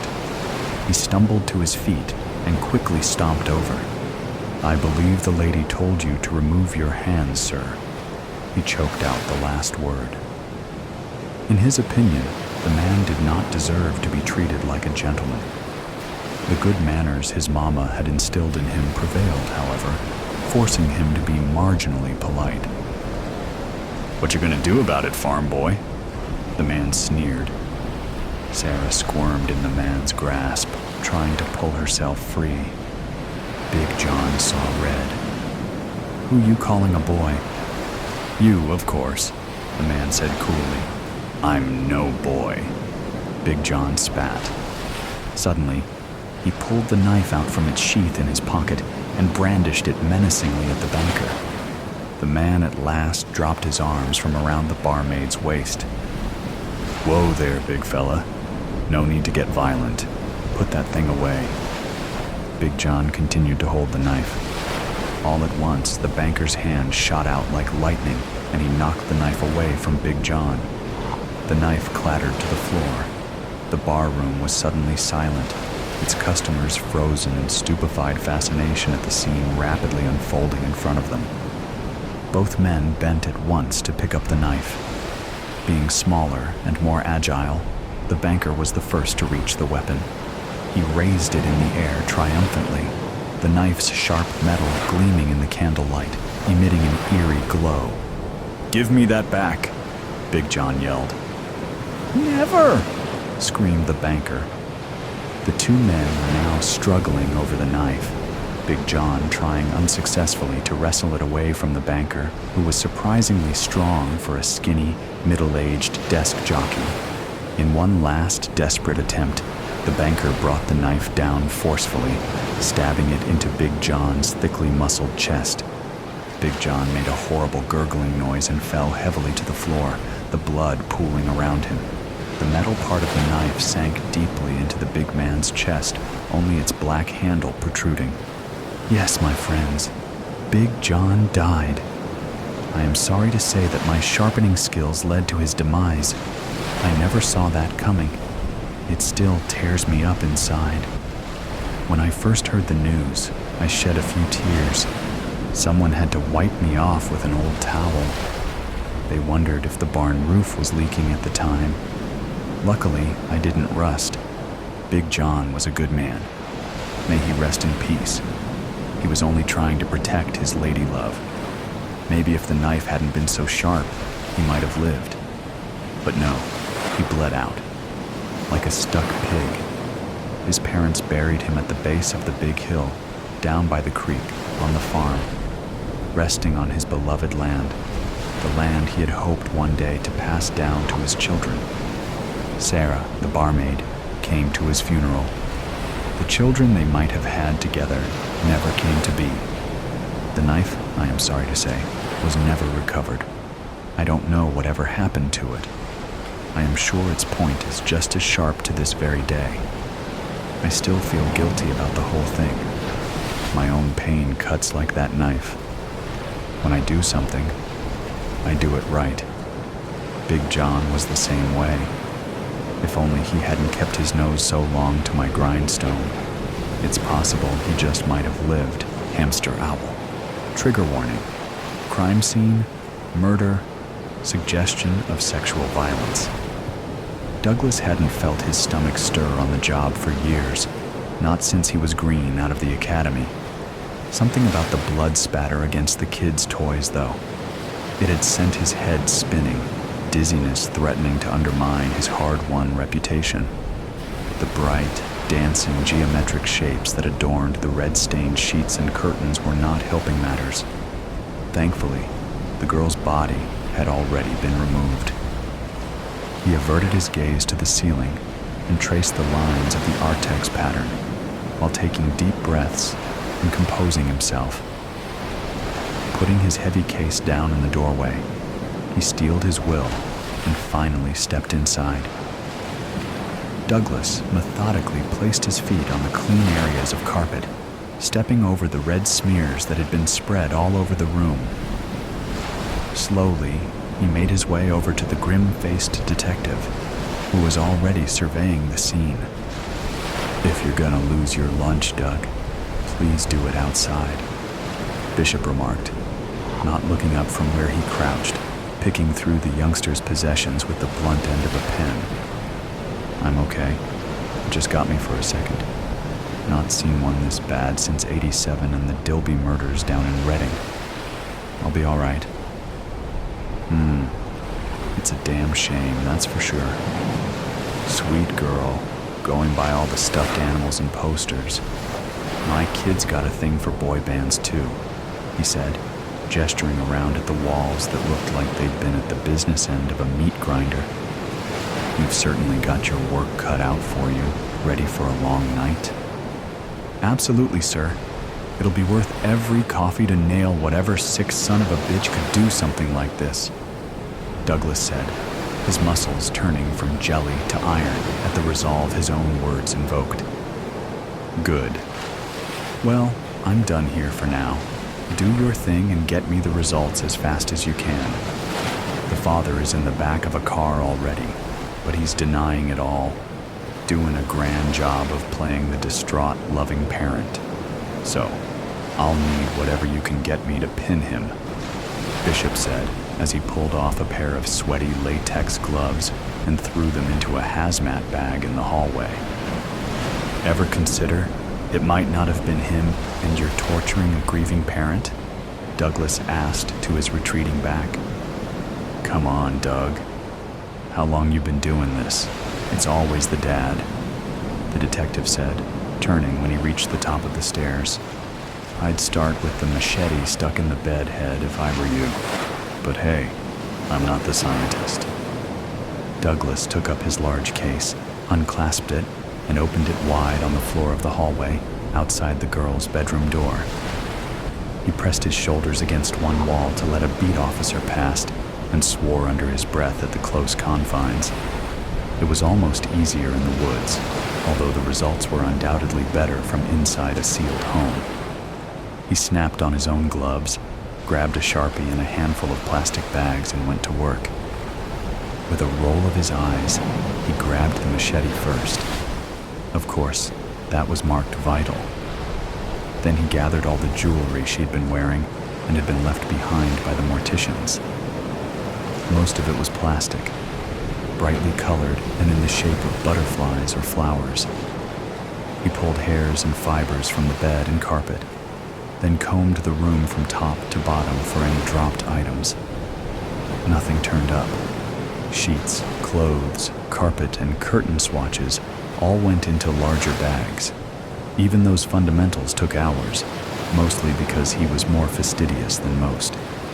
He had lost count of the cases that had been won thanks to his diligence. Having worked with Bishop for almost a decade, he knew all too well that whichever way it went, a grieving father's future rested on his work alone. The detective had already found his man. Sipping a hot coffee from a cardboard cup, he scanned the room from its center. Taking a break had the tendency to reveal more than the close-up work. Sometimes you had to take a step back and think. He marked a Blockbuster video on the desk. He would fill out the forms to get it returned, but he doubted the shop would ever see it again. Once they saw the news, they would probably refuse it anyway. What looked like her diary was tucked under the edge of the mattress. He made a mental note to grab that, and in the same vein, thought to check for any hidey holes in vents or behind furniture. Girls of an age stashed plenty of secrets. His eyes fell on the mountain of stuffed toys, wedged against the dresser and covered in a mist of dried blood droplets. He had avoided it until then, worried it might set off his queasy reaction a second time. While forcing his gaze to wander across it, two beady yellow eyes caught his attention. With a smirk, he put down his coffee, quickly reapplied the gloves, and strode over to greet them. "Well, look at you," he said, pulling out what could only be described as a hamster owl. The freakish chimera stared back at him, almost with its own intent. "Furby, right?" "Oh! Woo-woo! Whoa!" The demented toy yelled as it came to life in his hands, batting its eyelids and twitching its ears. He almost threw it across the room in surprise, but managed to control the impulse and holding it at a full arm's length, set it down on the girl's desk. "Damn thing!" he yelled to a series of chuckles from the officers stationed outside. He went back to the list of tasks he had assigned himself, but throughout his bagging and tagging, he was constantly assaulted by an unintelligible babbling. The cursed doll would go quiet, and then out of nowhere, at high volume, holler at Douglas. After the third time of jumping out of his skin, he stalked back to the desk in a fury. "I remember the ads for you," he said through gritted teeth, fully aware he was now talking to it. "Remember," it interrupted. "Yes, remember. Very clever. I remember that you are supposed to be smart. Hell, I'm pretty sure there was a ban on you being brought into the station, in case you could listen in on things you shouldn't. Something about spy software or AI even. "Remember!" the Furby squawked again.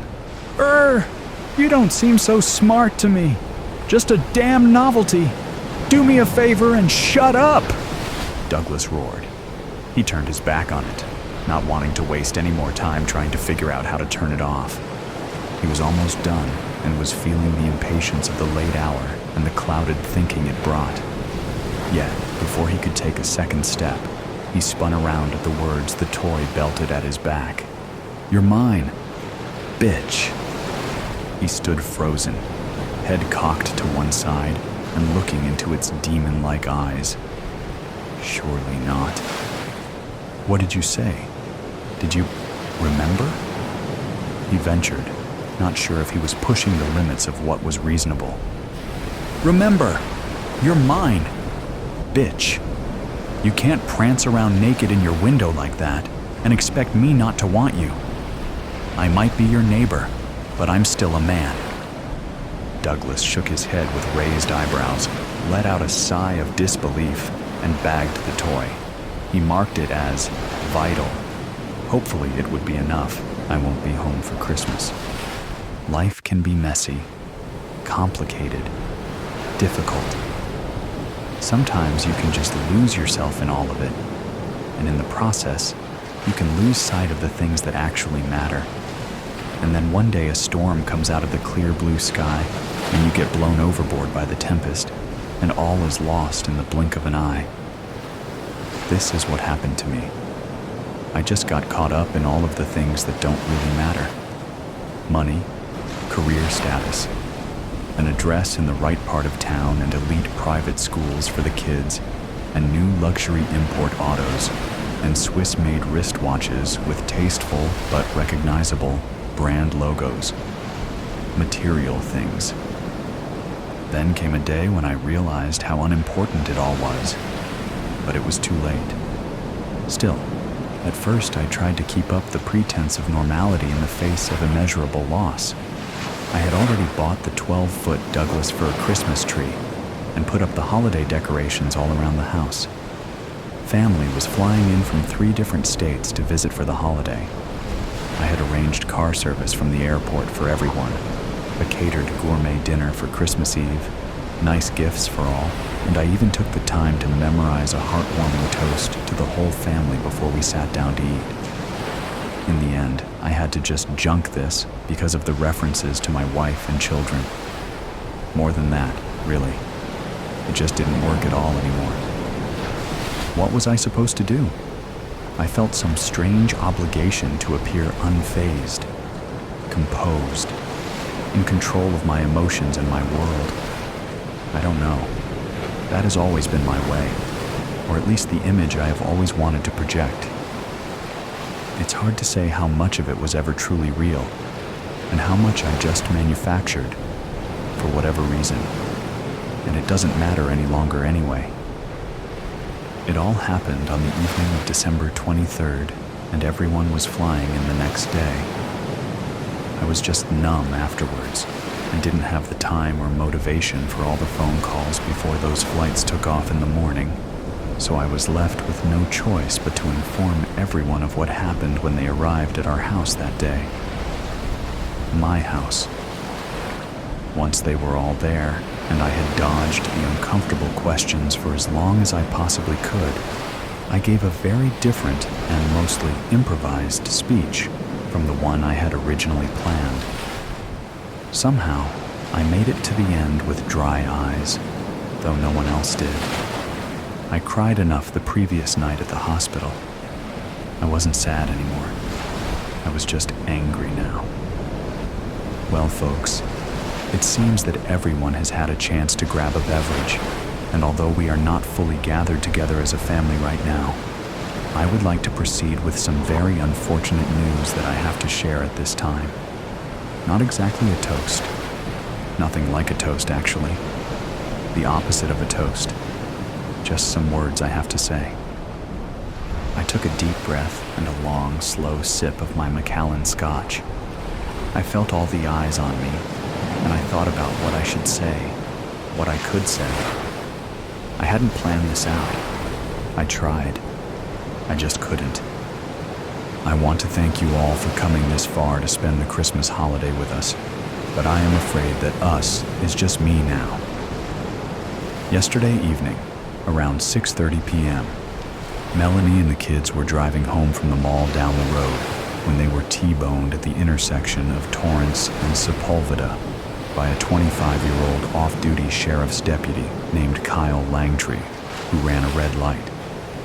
All three of them were killed, but the sheriff's deputy, driving a large SUV, only sustained a concussion and some minor injuries. He is still in St. Mary's right now, but expected to be released within a day or two. I paused and drained off the rest of my scotch. Everyone stared at me, their faces fixed in various expressions of shock and horror and disbelief, the tears already starting to fall. Hands were raised to cover mouths. I took another deep breath and continued, not even knowing what to say next, only knowing that I had to say something. I kind of muttered the next part down towards my shoes. The local news channels are all reporting that this sheriff's deputy had just left a holiday party at a bar down the street, and the LAPD officer who was first on the scene breathalyzed this guy, and he apparently blew a 1.8 BAC, more than twice the legal level for DUI. When the LAPD cop radioed this in, he was advised that this sheriff's deputy was the younger brother of both the local DA and the U.S. congressman representing this district. This was picked up over the police scanners used by several local news outlets. Instead of being taken to jail, he was taken to St. Mary's, like I said. Apparently, he also had 2 prior DUIs that were both dismissed for no apparent reason. You can read about it all here in today's paper if you want. Front page. I dropped a copy of the local newspaper on the table. I paused again. I didn't know what else to say. My older brother Jamie came up and gave me a powerful hug and whispered some kind words in my ear and cried some tears onto my neck and collar. My Aunt Jane approached me, but then stopped, not knowing what to do. I didn't blame her. I didn't either, but I did my best. You are all my dearest friends and family, and I thank you all so much for coming to be here. I am just so sorry that it has come under these terrible circumstances. I set my empty glass on a coaster on the table. Somehow it was still important for me to appear unrattled, composed. The coaster was somehow still important. We all have to do what we all have to do for the love of our family, and you have all shown and proven that by being here right now. I love you all dearly, and I am so sorry to have to share this terrible news with you at this time. I pretended to get choked up.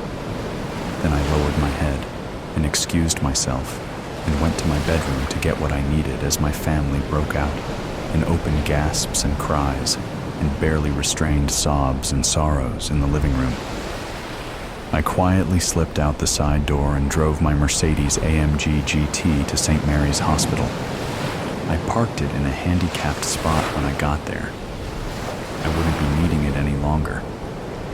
I decided to leave it to my nephew Nicholas once I had a chance to meet with my lawyer. He was a good kid who just graduated from Penn State, and I knew he loved that car. He deserved it. I decided to set him up with some cash too, just to help him get started. You never know what life has in store for you. I certainly didn't. And that's how I ended up here, sitting in this small cell in the LA County Jail, spending Christmas Day all by myself, eating a bologna sandwich for dinner, or trying to anyway. I don't have much appetite. This is the first time in my entire life that I have spent Christmas alone. I will be on suicide watch for the next 48 hours, and after that, the wheels and gears of the legal system will make their slow and inevitable turns, and I will end up in Pelican Bay or San Quentin or someplace like that for the rest of my life. Murder 1, assault with a deadly weapon, menacing, illegal parking in a designated handicap space. Haha. They have me. They have me dead to rights. They have me on video for all of it. I don't care.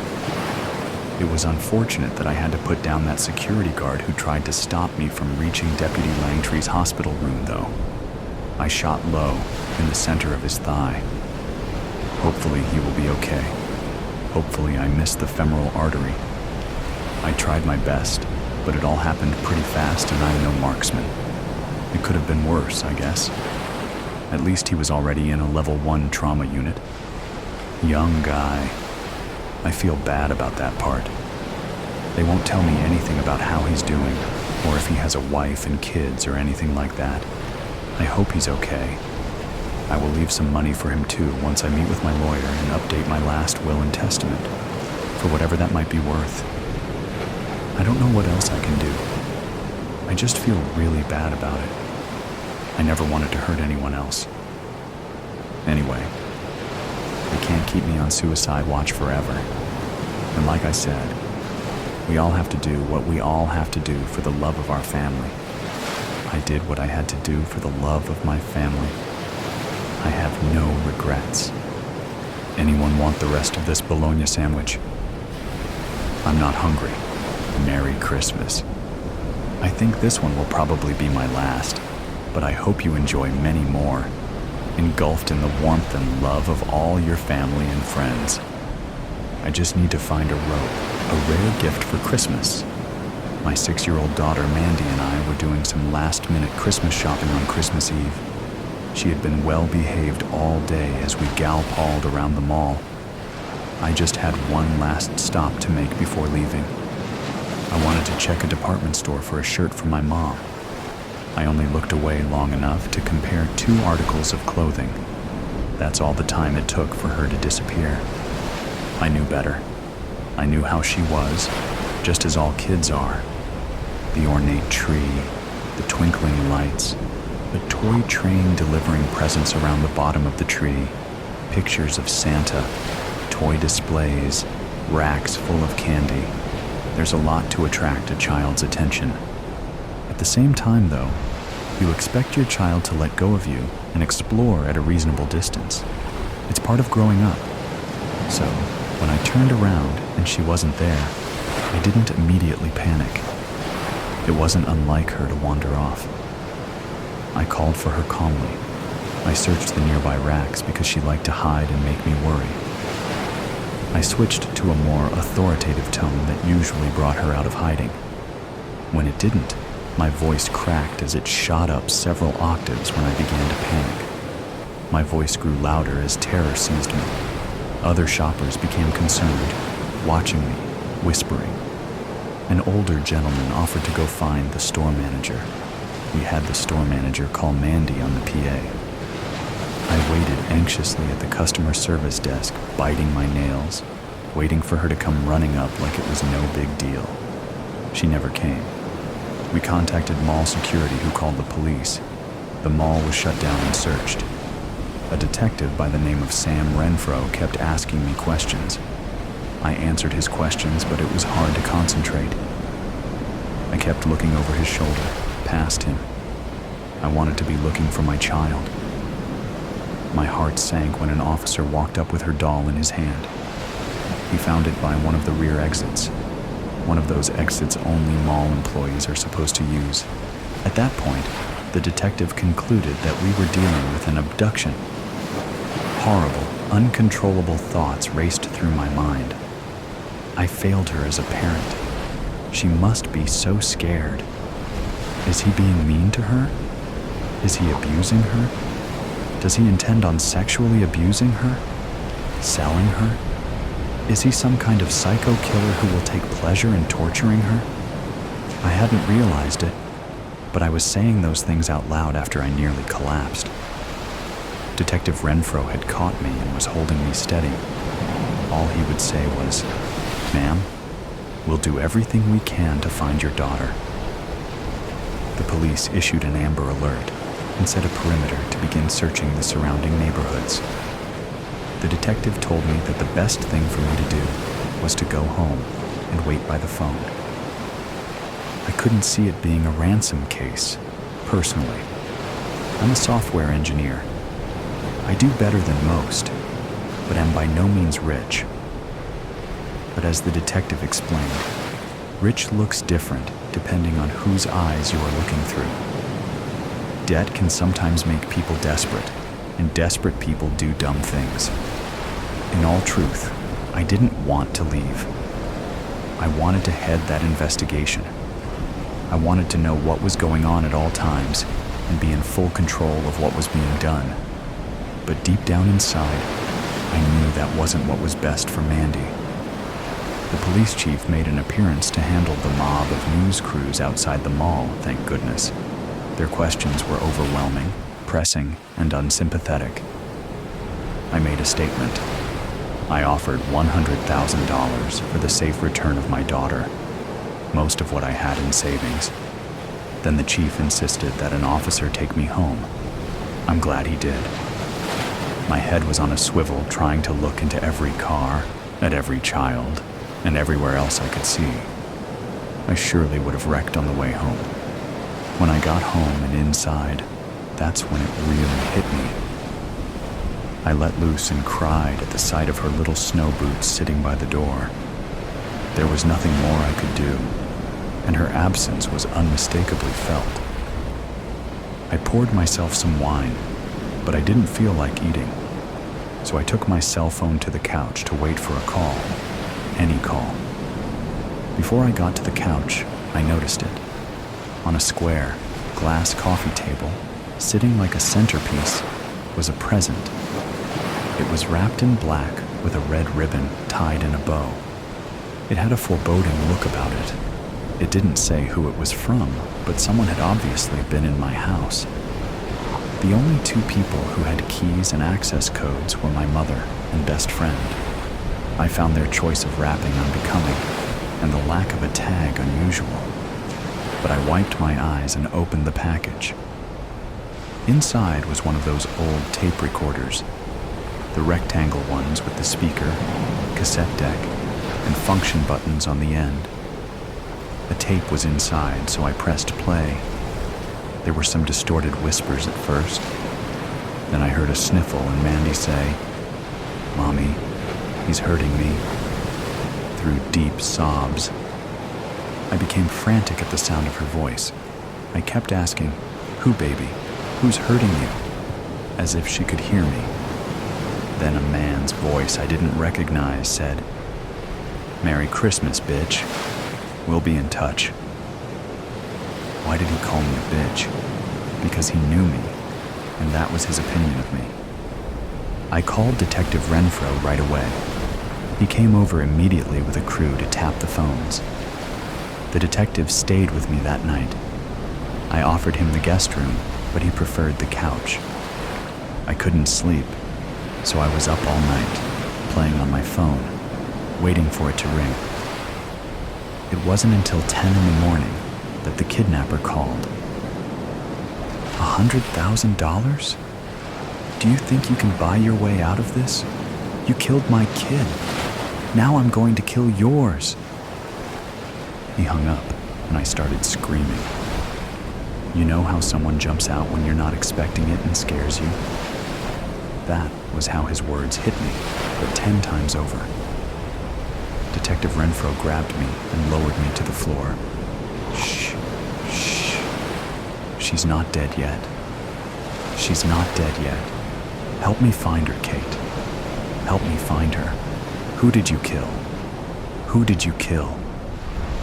I was trying to calm down, but my breathing was so quick, I felt like I couldn't breathe.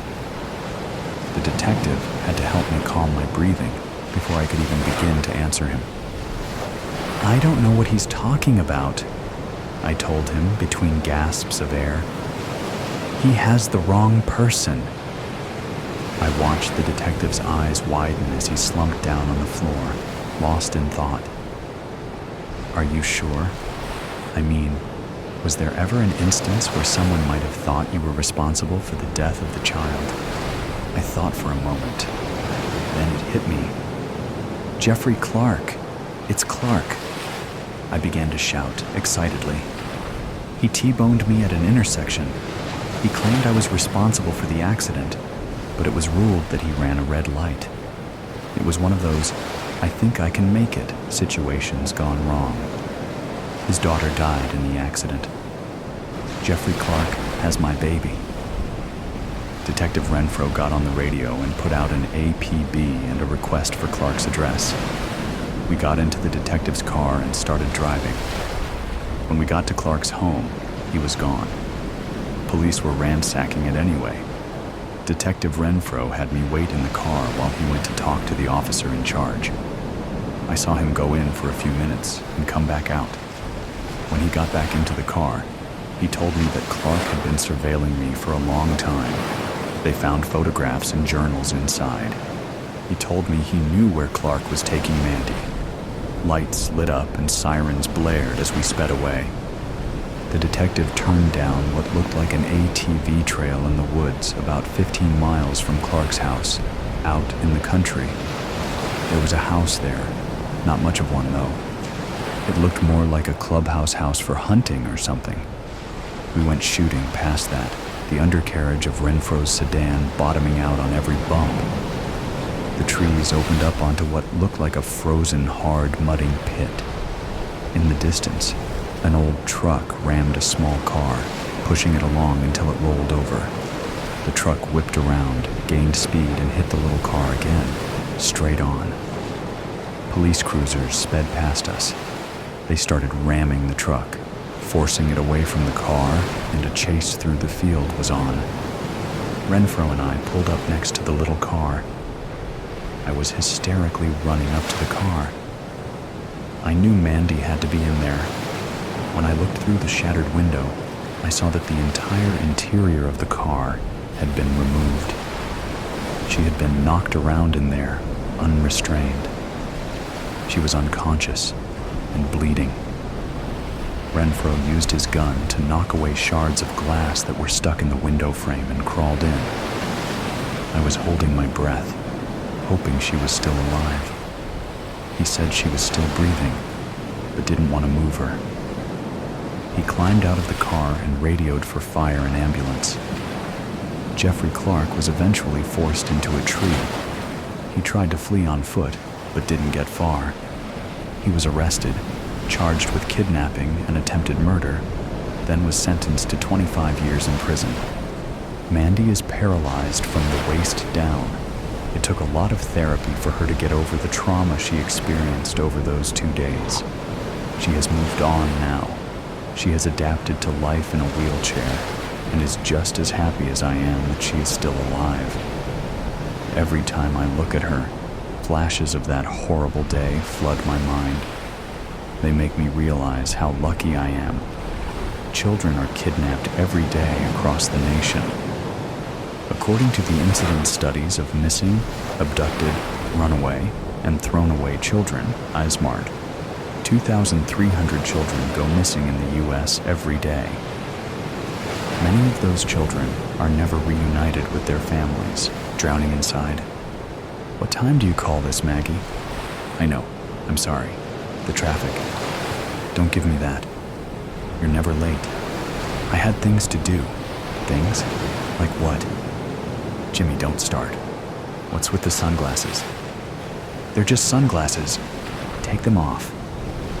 Jimmy, please, take them. Office of fine. What the hell happened? It's nothing. Damn it. Who gave you the shiner? Jimmy, leave it alone. Was it Neil? Number Terry then. Jimmy? It was, wasn't it? Fine? Yes, it was Terry. That son of a... Why? Jenkins. Keep your voice down. You don't know about my problems, sir. We don't want to hear about your private life, Jenkins. I didn't come here to fight, Jimmy. Then why did you come? Because we need to talk. Talk about what? United States. Us? There is no us while I'm stuck in here. You're wrong. There's still an us. Doesn't feel like it. You've been different lately. How would you even know that? I see it. The way you look at me, or don't. The way you talk, or don't. I'm tired, Jimmy. I bet you are, love. It's not easy by myself, but you manage. Barely. What are you saying? I'm saying I don't know how much longer I can keep this up. Keep what up? This life. Alone. You're not alone. That's what it feels like. You've got the kids. They're not you. Then wait for me. Wait. Jimmy, you 4 more years. So? You knew that when I got sentenced. I didn't know it would feel like this. Feel like what? Like I'm drowning inside. You're stronger than this, Maggie. Maybe I'm not. Don't say that. It's the truth. You're just having a bad day. It's not just a day, it's every day. You want me to feel sorry for you? Jimmy, don't make this worse. I'm not the one making it worse. Why did Terry hit you? He thought I was cheating on you. Cheating? With Neil? That's what he said. Are you kidding me? I didn't do anything, Jimmy. And Terry thought it was okay to hit you over a rumor? It's not just that. Then what is it? I don't know. Maybe he thinks I owe him. Owe him? For what? For keeping an eye out for me and the kids. That's rich, coming from that piece of... Jenkins, I'm warning you. Stay out of this, sir. I see your sort every day, Jenkins, and hear how doing time affects families. You don't know nothing about me and my brood, boss. Yes, but I know how kids drift with absent fathers. When I want your opinion, I'll ask for it. Touching nerve, did I, Jenkins? Jimmy, stop. He's not wrong. What? Bernie's angry. Linda's angry. They're lost, Jimmy. It's not like I abandoned them. Maybe not. But you're the one who took the fall. I didn't want you and the kids dragged into it. I can't do this on my own anymore. Maggie, don't. Don't what? Tell you the truth? Neil and Terry were supposed to have my back. Instead, they're wrecking my family. You wrecked it, Jimmy, when you got caught. Again. You think I wanted that post office job to go sideways? It didn't just go sideways. It exploded. I was the one who got burned, Maggie. And the rest of us didn't? I did it for you. You always say that. I mean it. And what about Linda? What about her? She's in trouble at school, Jimmy. Trouble? She got caught smoking. Not Linda? Yes, Jimmy. Linda. At least it wasn't weed. What makes you think that?